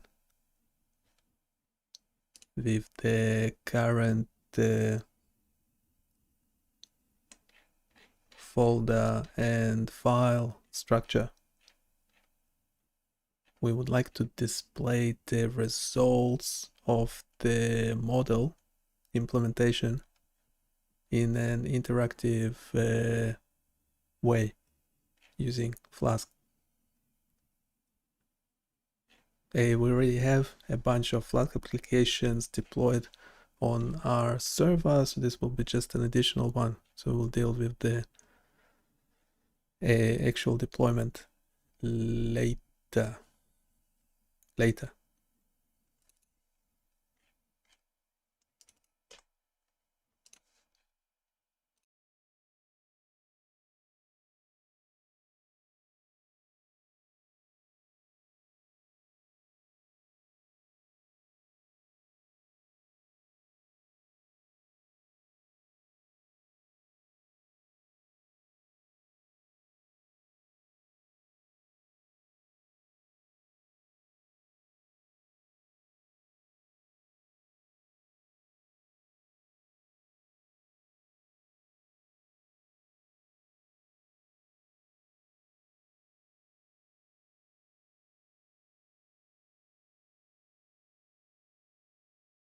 To create an interactive Flask application that displays the results of your EEG seizure detection model, we'll need to structure the app to dynamically present various model outputs such as accuracy and loss graphs, confusion matrices, and misclassified images based on different training runs.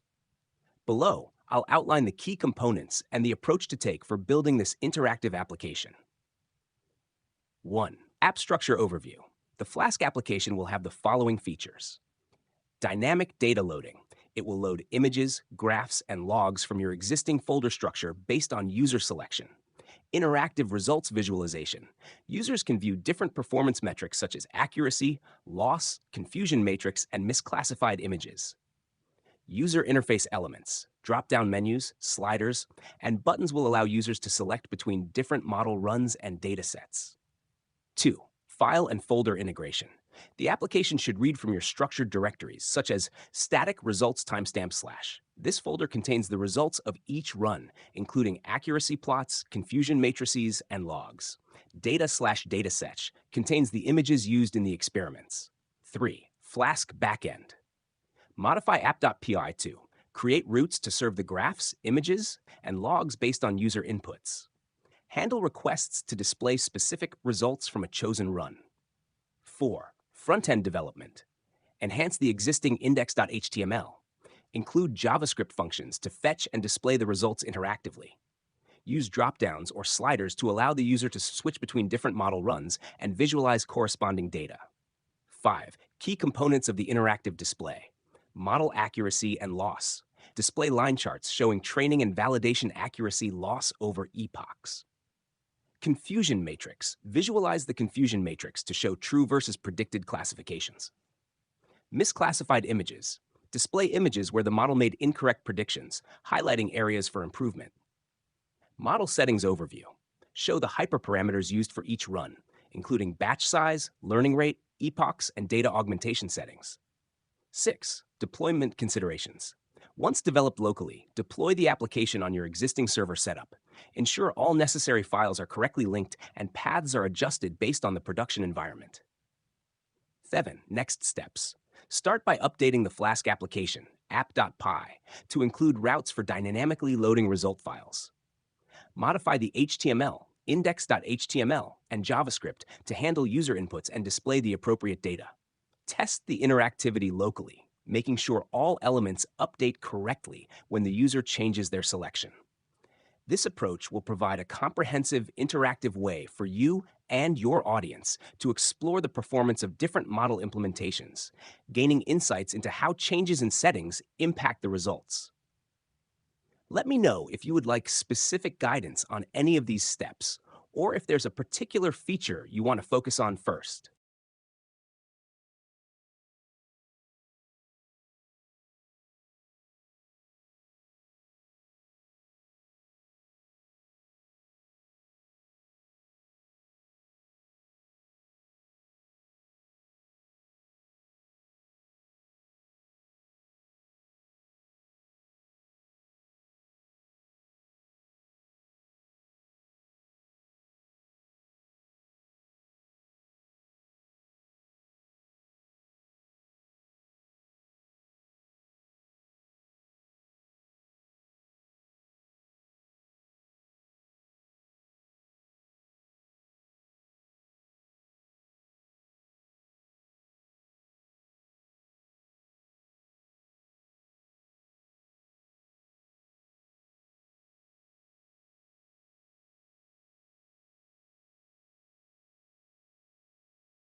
Okay, so we also added that WSGI file, which we need for deployment. It should be fine. Now back to the project. What else do we need to do? Yeah, I was asking which one should we start with? Yeah, Python backend is the most important. Create endpoints dynamically to fetch specific images.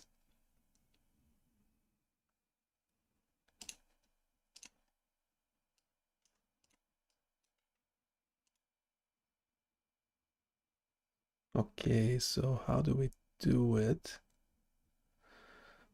Considering this structure, do we need to clean anything up? So we have our results in the static folder. We might get rid of this images folder because we don't need it.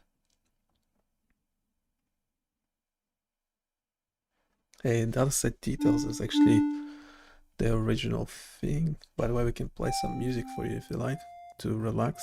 I'm not sure how relaxing it is though.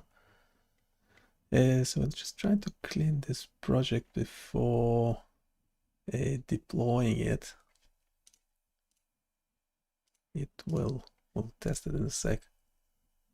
So currently we have it running locally. This is what it should look like. We have this data set and we did the whole training for it. So this is what the last results for the training. We have accuracy and model loss function. We have a confusion matrix. This result gives 6 false negatives. Yeah, false negatives. Sorry, I have to think about it. Yeah, when it's no seizure and the robot says seizure, then it's a false positive. So we have 0 of those. And when we have an actual seizure, but the bot is saying non-seizure, that's a false negative. And we get 6 on those in this case. We had a better one. Yeah, we had one with only 2. But in the results, we'll just let you select, just scroll through them potentially. So we're updating the Python code. We have the bot, the robot is doing everything for us, so we can't code ourselves. Yeah, I have someone joining in. Thank you. If you have any specific questions, that will be great. Again, eventually everything we do appears on this side. So we just killed live. But everything we do eventually appears on the website. This one, for example, is an example of image feature detection. Select your detected type. Fast, Harris, Shitomasi. It's quite common. And will label the image for you.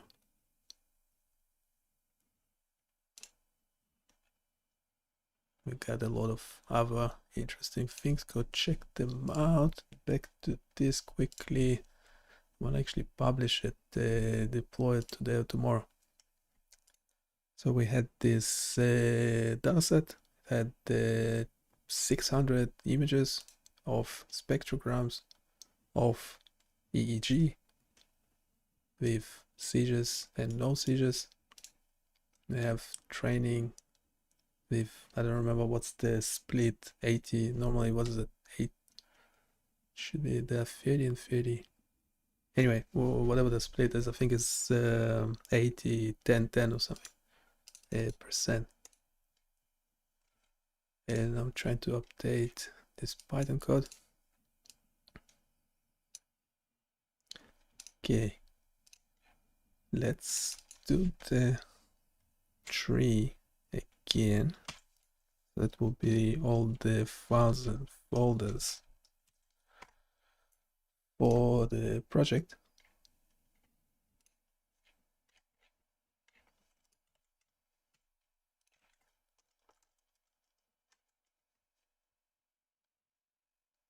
Let's see what it says.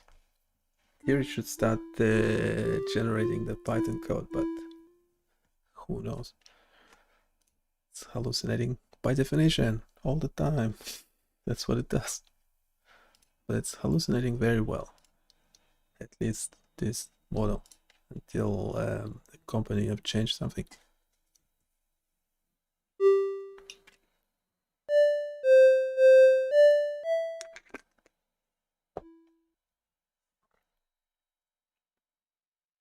Guess what we've got?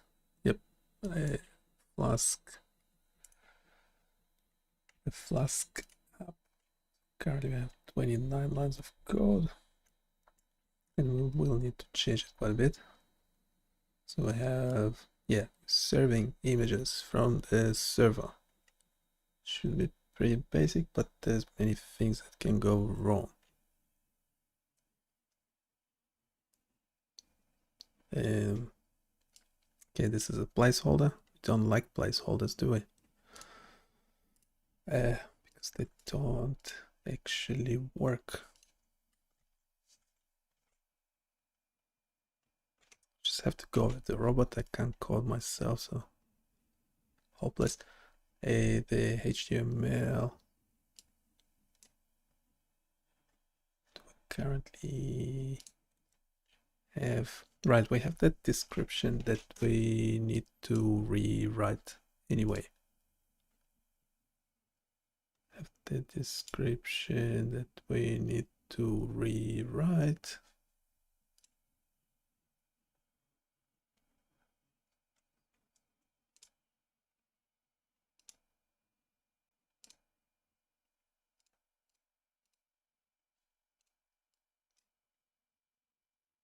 So we just get rid of it. The answer is yes. We just get rid of it. Just need to make sure everything else is working. Need to make sure we keep the reference to the dataset for where we get the dataset from.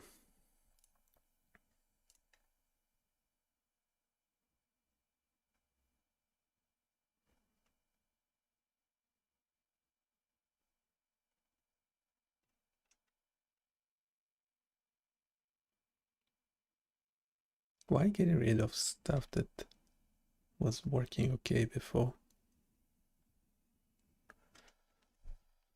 Do we actually need the to show you the data images? Or can we get rid of it?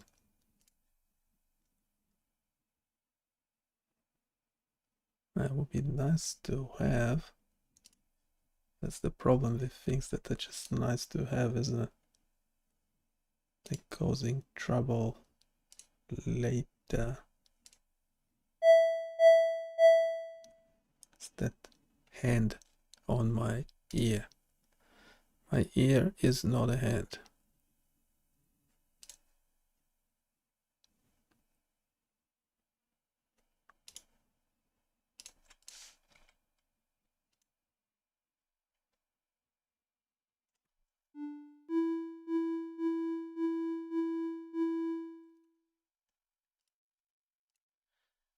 Okay, can we actually do one at a time? We'll start with the Flask backend first. This is what we currently have. Can we not mess it up? What we currently have is actually working. So just like to keep it and expand from it.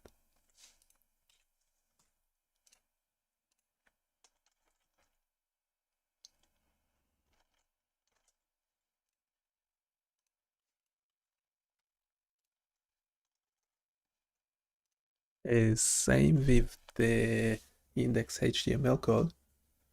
It's currently working okay, so we would like to keep it mostly as is. We will need, however, to add the displaying of the model results, and we would like to rewrite all the text on the page. We also have the following styling that seem to work well as well in the current case.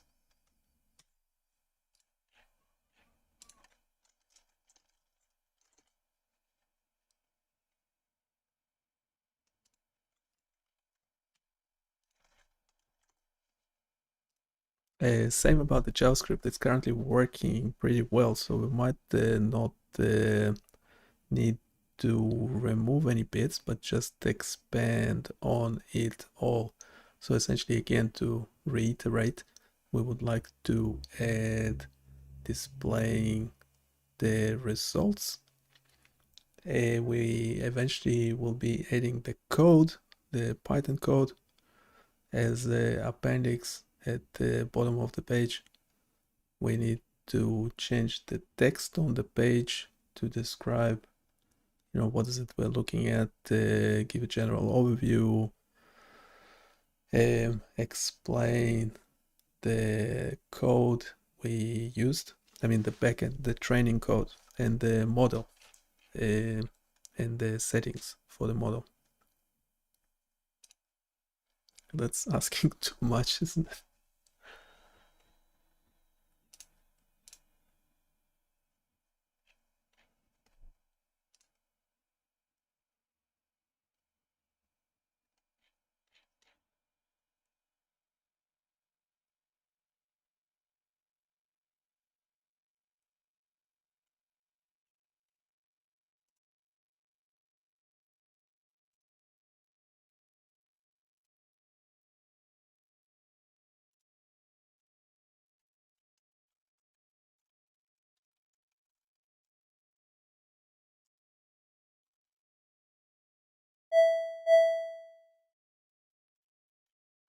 Expand the Flask backend.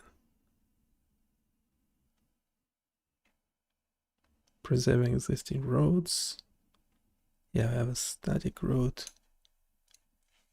Yeah, that looks more like it. And why did it stop generating? Why did it stop generating? Can we do music while we wait? It's not gonna continue, is it?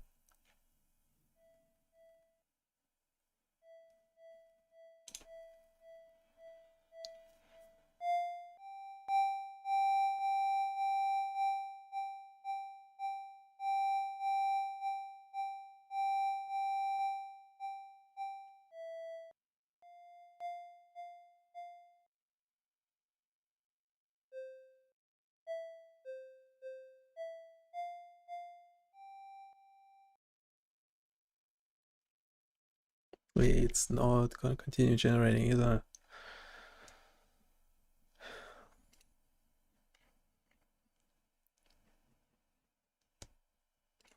Hope this would not break a microphone.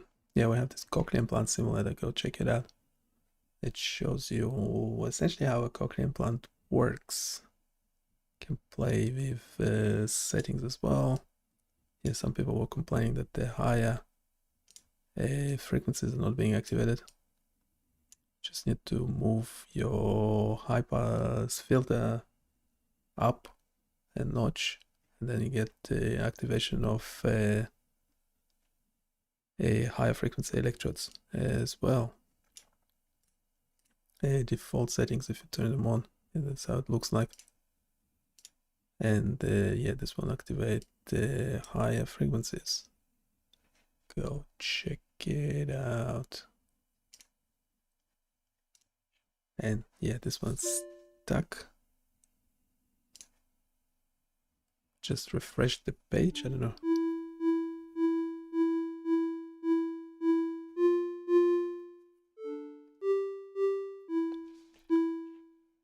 It's the CEO got kicked out of the company again or something. OpenAI is down. Want to restart. And now it's doing something. Okay.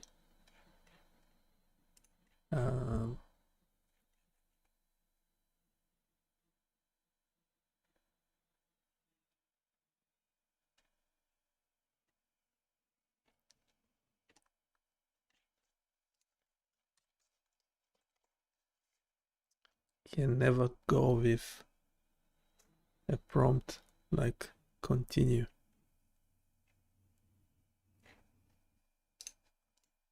Let's see if this flask still works. Would like to keep everything intact, possible. Okay, this one is still working. That's a good sign.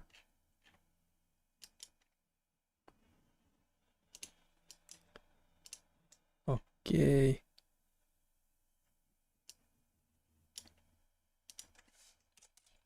Just do I need another robot just every 5 minutes or so? Say, okay, continue.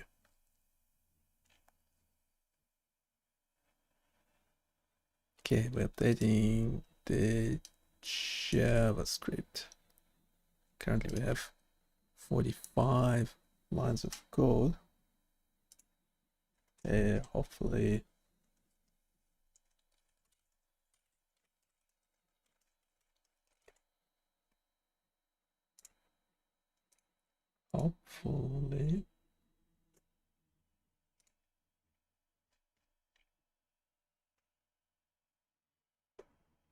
okay, JavaScript.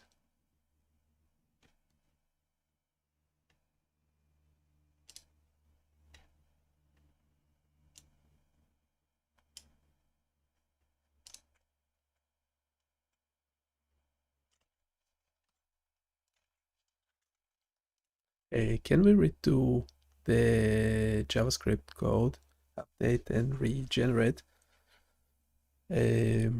taking into account the fact that what we currently have, the code above, is working fine at the moment. So we just want to expand on it and not change it too much. So my fetch images, yeah, fetch results. But we're also fetching the images, so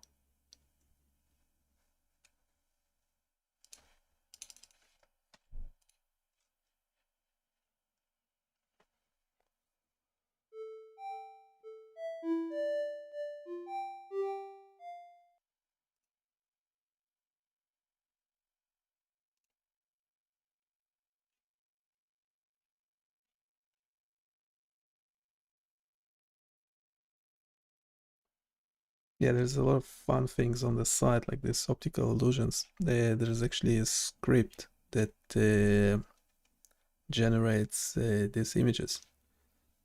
So do check it out. You can run it yourself, but yeah, there's nothing deployed. This is not a Flask application. It's just a static page. It has the images, but it has the Python code as well. So you can generate these optical illusions all by yourself. This one has this scroller where you can move the one of the lines to actually confirm that they are the same length, even though it doesn't look like. And there's an explanation about each optical illusion. So yeah, check it out. Let me know if this is something you enjoy. Could create more of this stuff. I think this could be very interesting.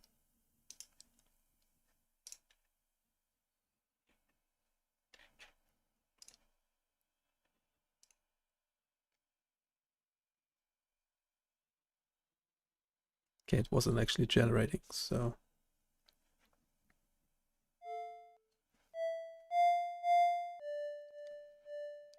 everything we do is eventually available on this website.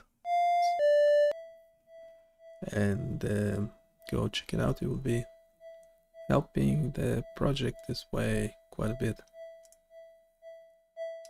We changed quite a few, like the about and the contact section. Yeah, we have to actually update it.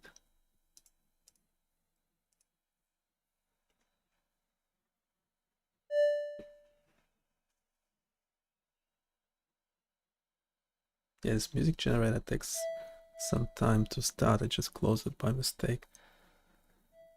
Refreshing it takes a bit of time.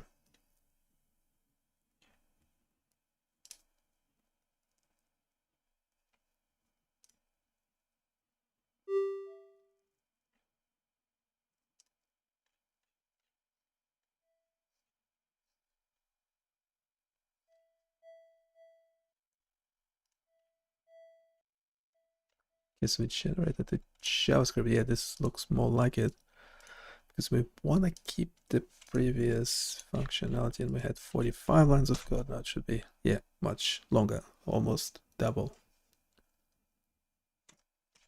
That's okay, as long as it's still, as long as what we had before still works. It seemed to be the case, so that's good.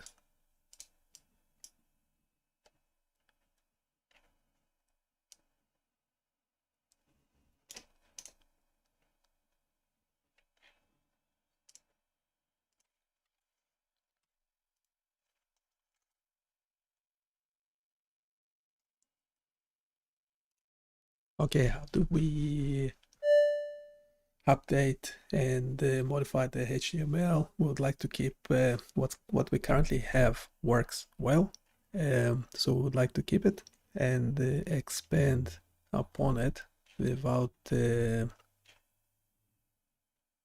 changing what's currently there in terms of the HTML content itself. We do, however, need to change the text. All the text, all the description at the bottom of the page. So shall we do it now or in separate responses? Any preferences, suggestions are welcome. I don't know if it will feel like generating the code straight away, or it will just respond in text first. No idea. No one knows. I'm surprised it does anything at all. Styling. Yes, it's generating the code.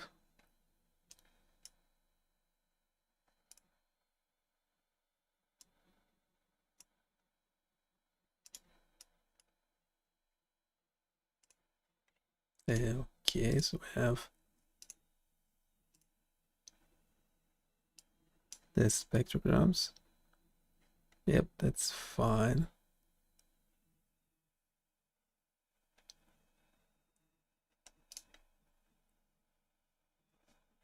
The images, yes, that will be the same. Then we have a section on model results.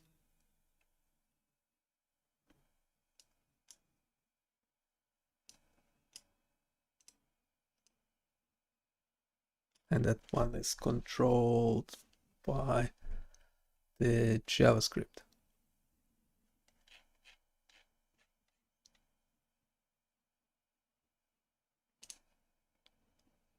And it did change the text as well, so it did a pretty good job. At least that's what it looks like. And we currently have 150 lines of code. And then 131. What did we get rid of?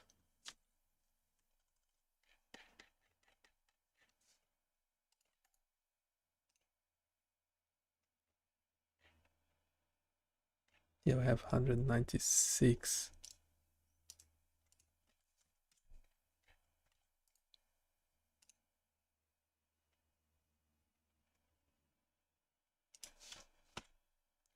Well,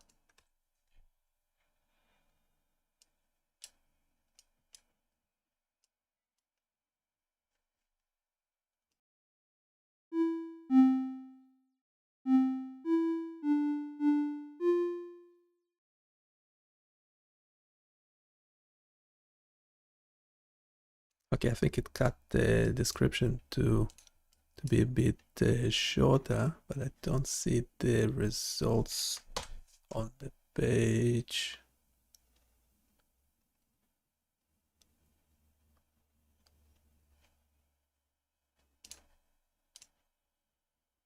We're having error.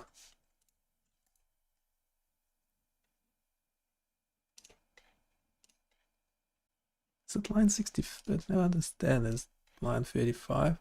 No, that's the error. The error is actually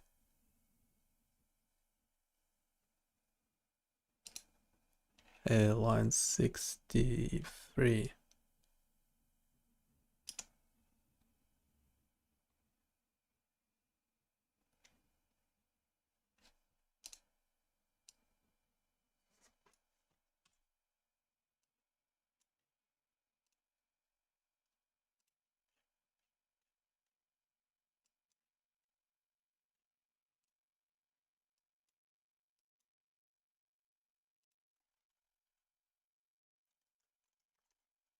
We have the JavaScript.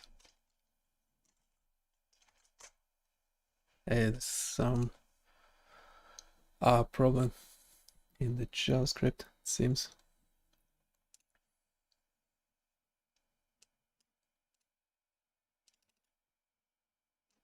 Yeah, the results section. Do I have a results section? The results container has a different name. That's a bit weird. That's a bit weird.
Generating what?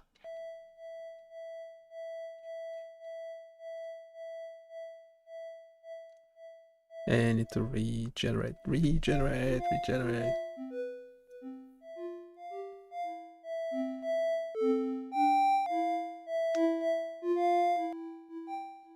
Have to make sure I keep my hands below like a certain level on the screen, because when I go higher, the volume goes higher. So the air you're encountering.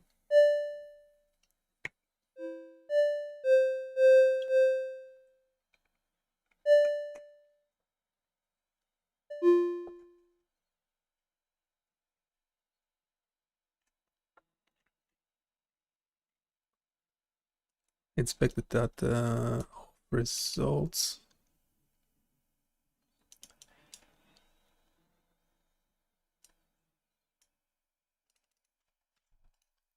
Hey, where's that function? Get results. Okay. That's the same.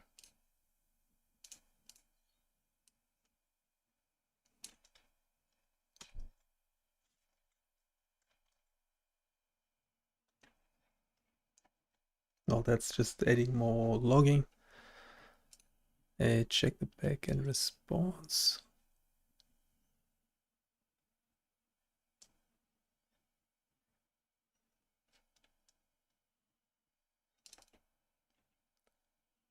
Display. Yeah, so more debugging is always good. Well, not really, because it just becomes cumbersome. Want to keep the code to a minimum.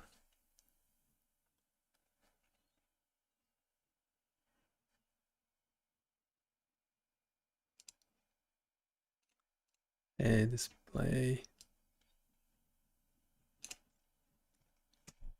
Just, yeah, adding console logs.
Pretty sure we're having an issue with the HTML.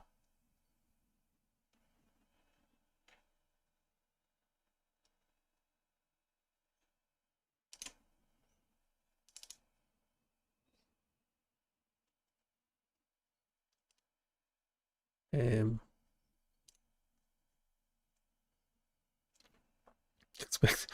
expected an array, but got something else. Okay.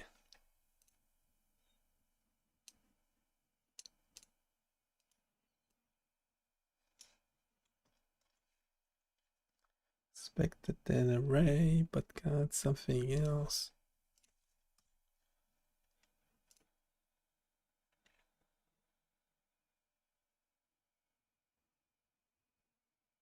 I think we're missing something from the HTML.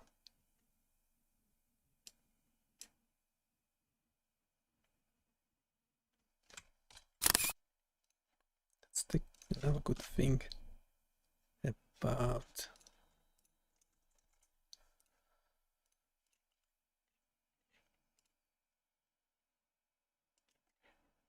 the section EG spectrograms. Then we have model results. Are we missing something? Are we missing something in the HTML? I don't know.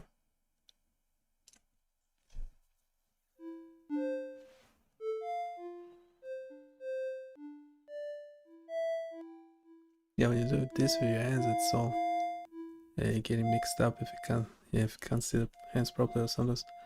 It's when the hand is on an angle, it's detecting left for right.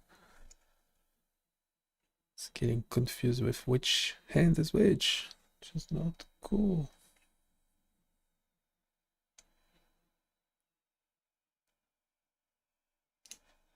Which is not cool.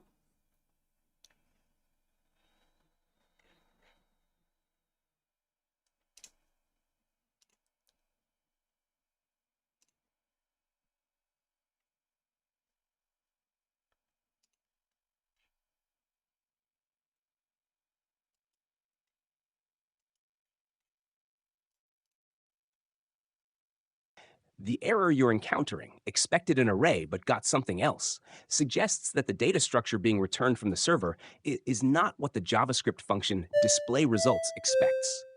The data seems to be an object where each key represents a different set of results. Results score 2024-0829-41113, results 2024-0829-42118, etc., rather than an array of results objects. Steps to fix the issue. 1. Check the structure of model results. The model results fetched from /getResults is likely structured as an object with named keys corresponding to each results set. This is why results.forEach is failing. ForEach is a method used on arrays, not objects. 2. Convert object to array before processing. You need to convert this object into an array format that displayResults can work with. You can achieve this by using object.values, which extracts the values, the results objects, from the object and creates an array. 3. Modify the JavaScript code. Update the fetchResults function to transform the model results object into an array. Here's the corrected fetchResults function along with the modified displayResults. JavaScript, fetch model result. No, it's working better now, but still getting errors.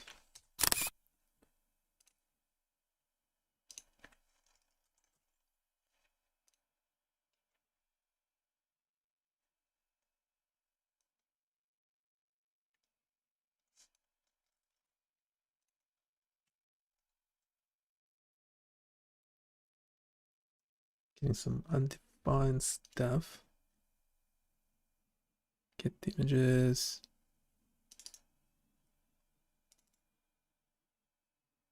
Yeah, why is it calling that?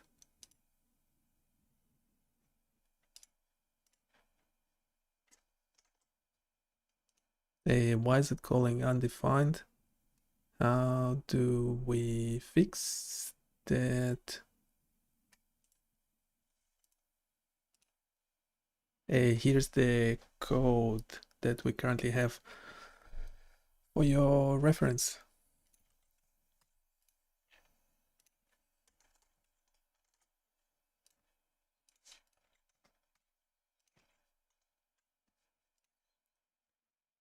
And the relevant code from the HTML as well.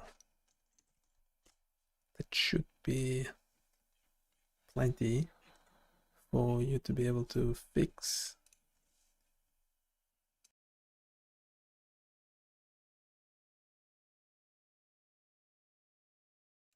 And while it's generating or not generating, go check out the website. We have some neural network training, basic training, as well as videos of me actually training it. That's a good point. So when we actually publish this, we will have the videos of me developing this stuff.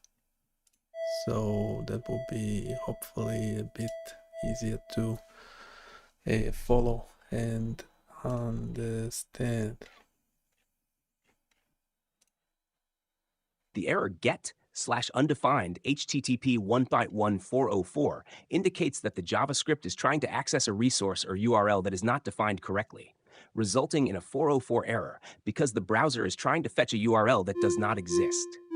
This issue is often caused by missing or incorrect paths when trying to display images or access data from the server. Here's a detailed look into the problem and its solution. Problem identification. 1. The undefined error appears because result.accuracy_loss_plot and result.confusion_matrix_plot are not being correctly assigned. This could be due to how these paths are set up or because the data returned from /getResults does not have the expected structure. 2. The data being returned from /getResults should contain accurate paths to the images for accuracy_loss_plot and confusion_matrix_plot. Steps to fix the issue. 1. Verify the structure of data returned from the backend. Ensure that the backend function /getResults is correctly generating the paths to the images, accuracy_loss_plot, and confusion_matrix_plot. The data structure should match what the front end expects. 2. Modify the backend code. update the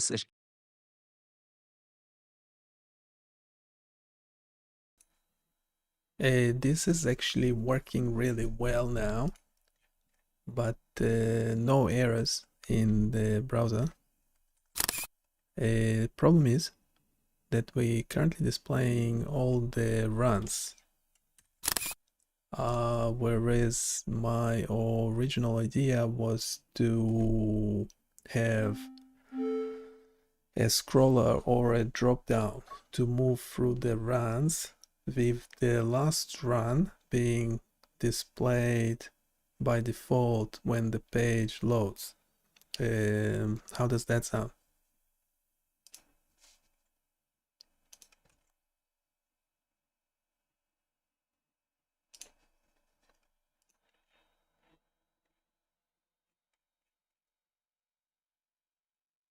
We could have like a tab or something.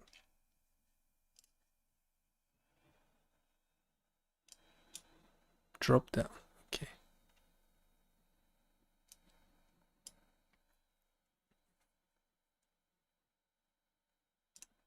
It's regenerating the whole JavaScript.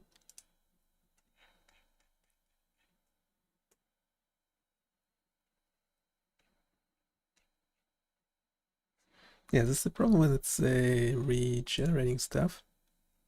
It could be tricky business because I'm not sure it generated the whole thing, or looks like it. We expect it to be a slightly longer, 103 lines of code.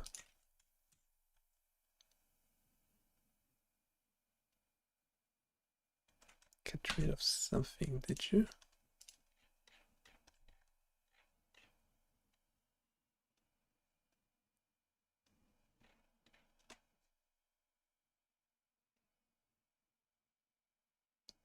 A update seizure image.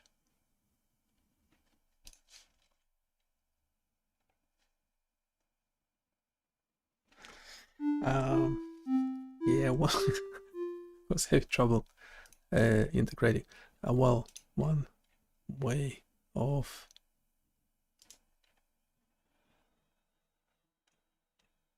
it's not the whole code, is it?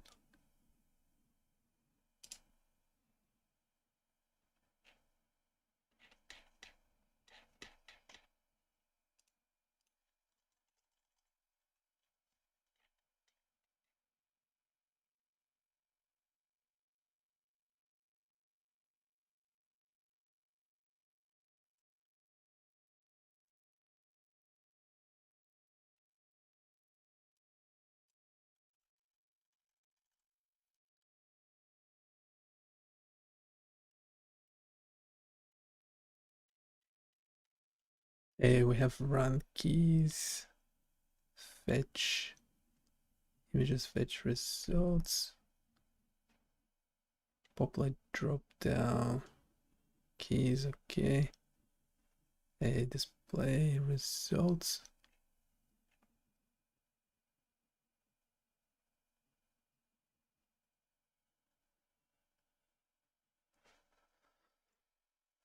Yeah, we need that stuff too.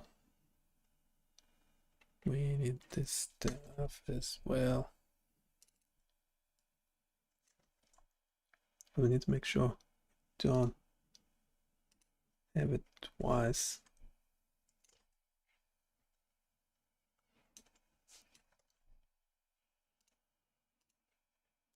Fetch images, get rid.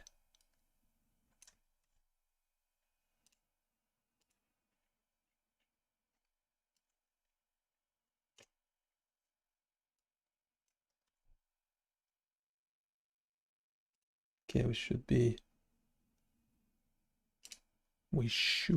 be in business. Let's see, we shouldn't get any.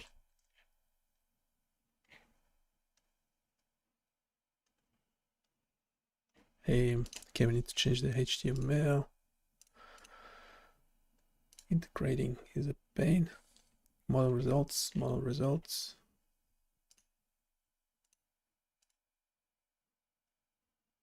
static.js, results counter.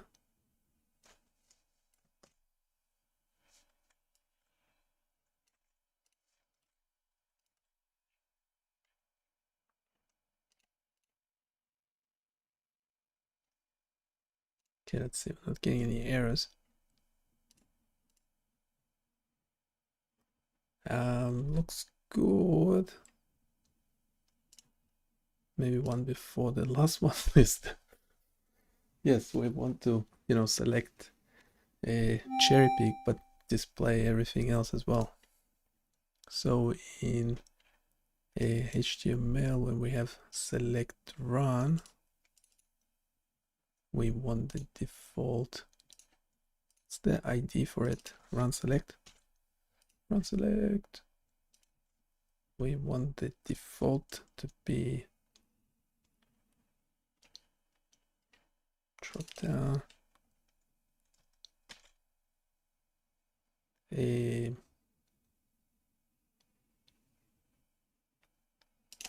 -2.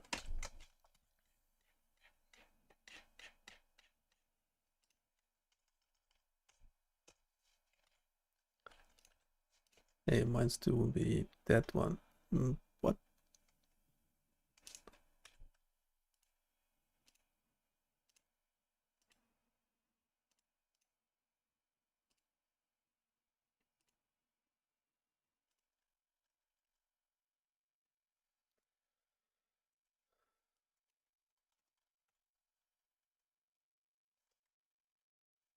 Oh, come on.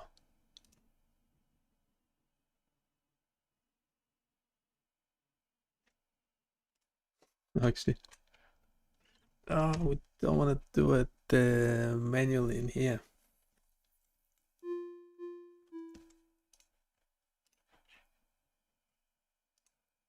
Okay, it works really well.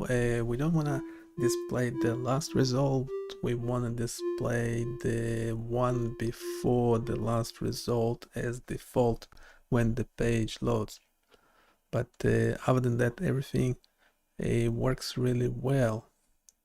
Thank you very much.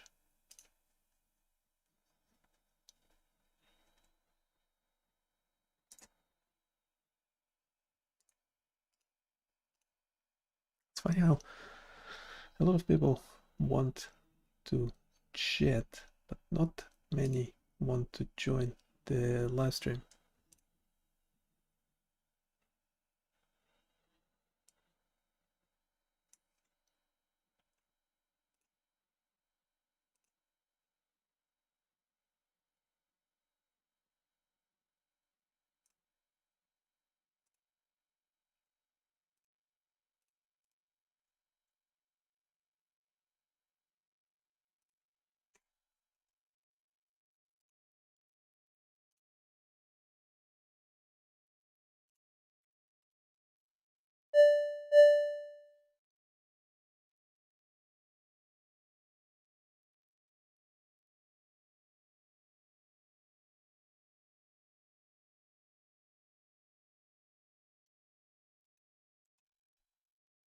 Yeah, but do you want to do it manually like this?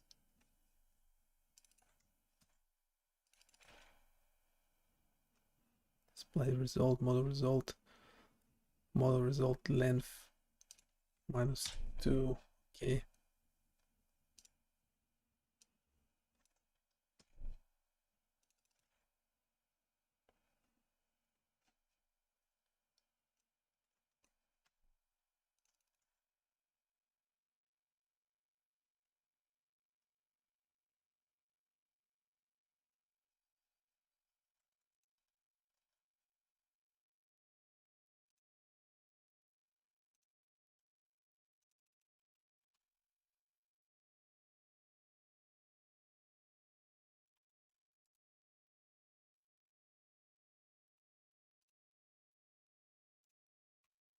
It's nice when it tells you it's really nice when you say specifically what to change in the code and then provide the whole integrated section. of the script. 622. Right, so that one is displayed by default. So we have all these multiple runs. Can still scroll through the original dataset. We have a detailed description. One thing we are missing though is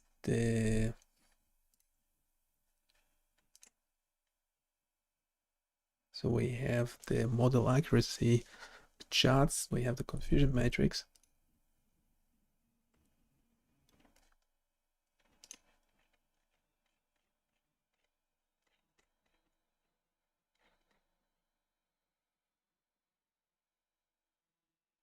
Thank you for the feedback. Fetch result, yeah. Okay, that's nice. That works real well. You didn't have to regenerate the code. Now moving on to another thing. Everything is working really well, but we just in the results section, would you recommend displaying the misclassified image or not?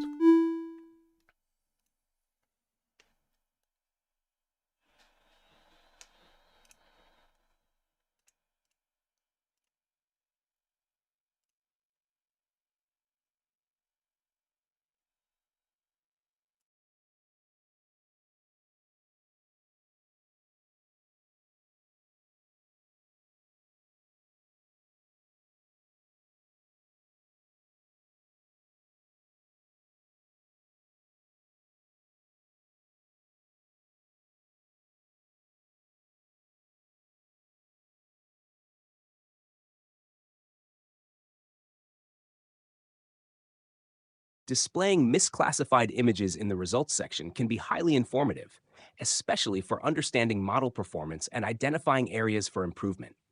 Here are some considerations and recommendations. Benefits of displaying misclassified images.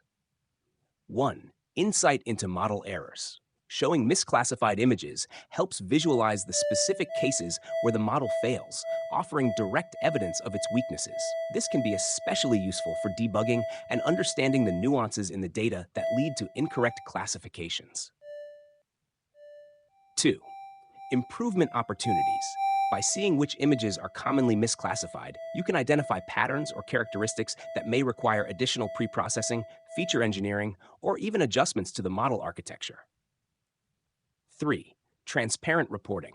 Including misclassified images adds transparency to your results, allowing users to appreciate both the model's strengths and limitations. This can be valuable when presenting findings to stakeholders or users. 4. Educational value. For educational purposes, displaying misclassified images provides a tangible learning tool, allowing viewers to engage more deeply with the content. Drawbacks to consider. 1. Data privacy concerns. Depending on the nature of the data, displaying misclassified images could raise privacy concerns, especially if... Okay, I don't know what you're talking about. You're going places. We do want to include the misclassified images, and we also want to include the training log, so we know, the text file, the summary of results.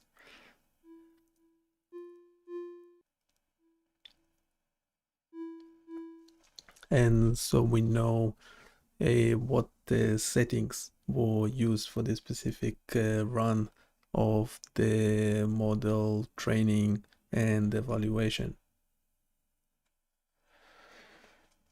Also, we need to change the description and on the bottom of the page accordingly to cover it all, what's on the page, how to use, general overview. We keep the data, the source of the data, where it's coming from, a reference to it, and explain the model architecture in a better way, and the specific the parameters used.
This web application is designed to provide an interactive and informative platform for exploring and understanding EEG, electroencephalogram, data used in seizure detection through machine learning models, specifically convolutional neural networks, CNNs.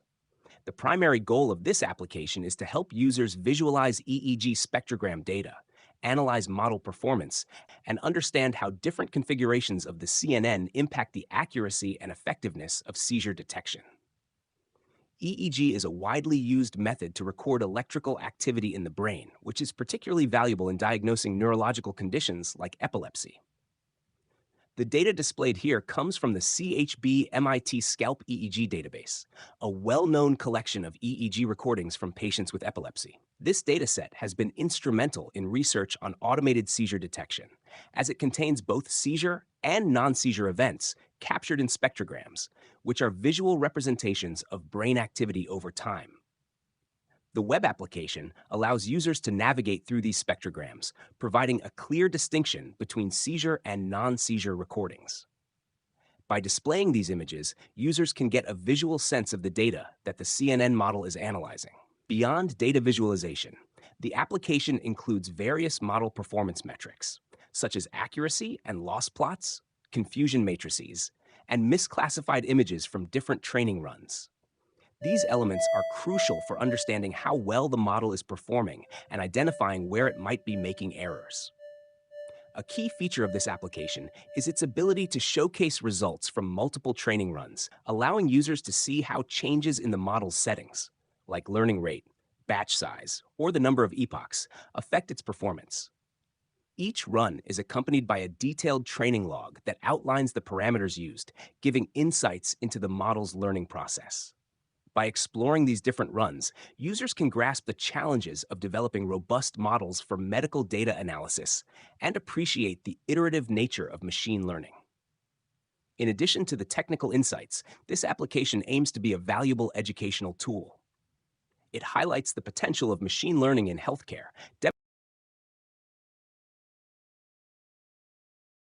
Yeah, just a lot of fluff. Might regenerate this with a different model.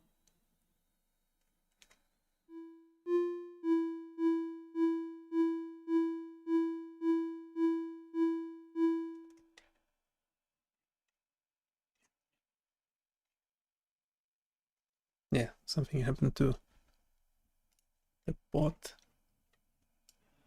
Super slow.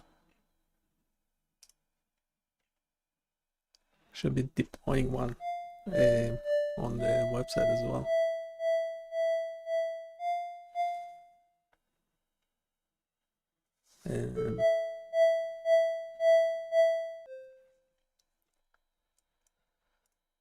Yeah, I want to serve the images. So we have a bunch of other things that we want to serve on the page.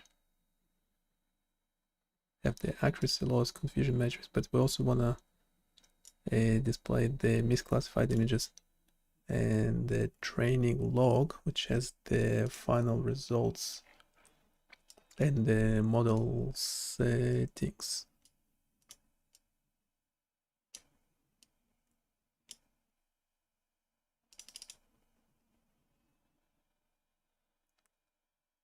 Why can't we get it all together?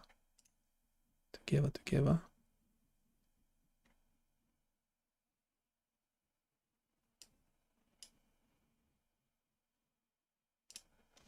Should be able.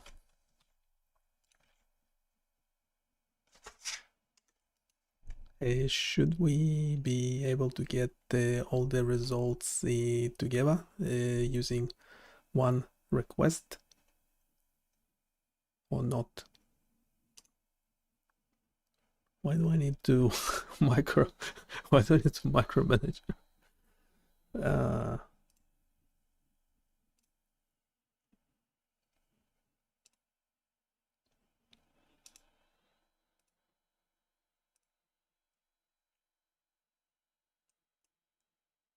Yes, we can retrieve all the results together. We have a get result. function, collecting plots, compile the data into a dictionary, whatever.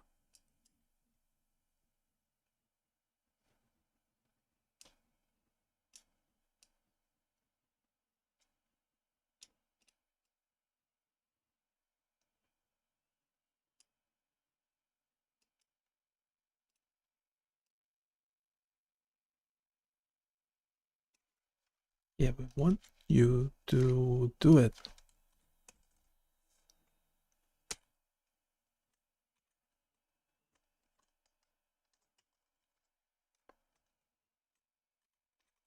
Want to include misclassified images and training log. Go.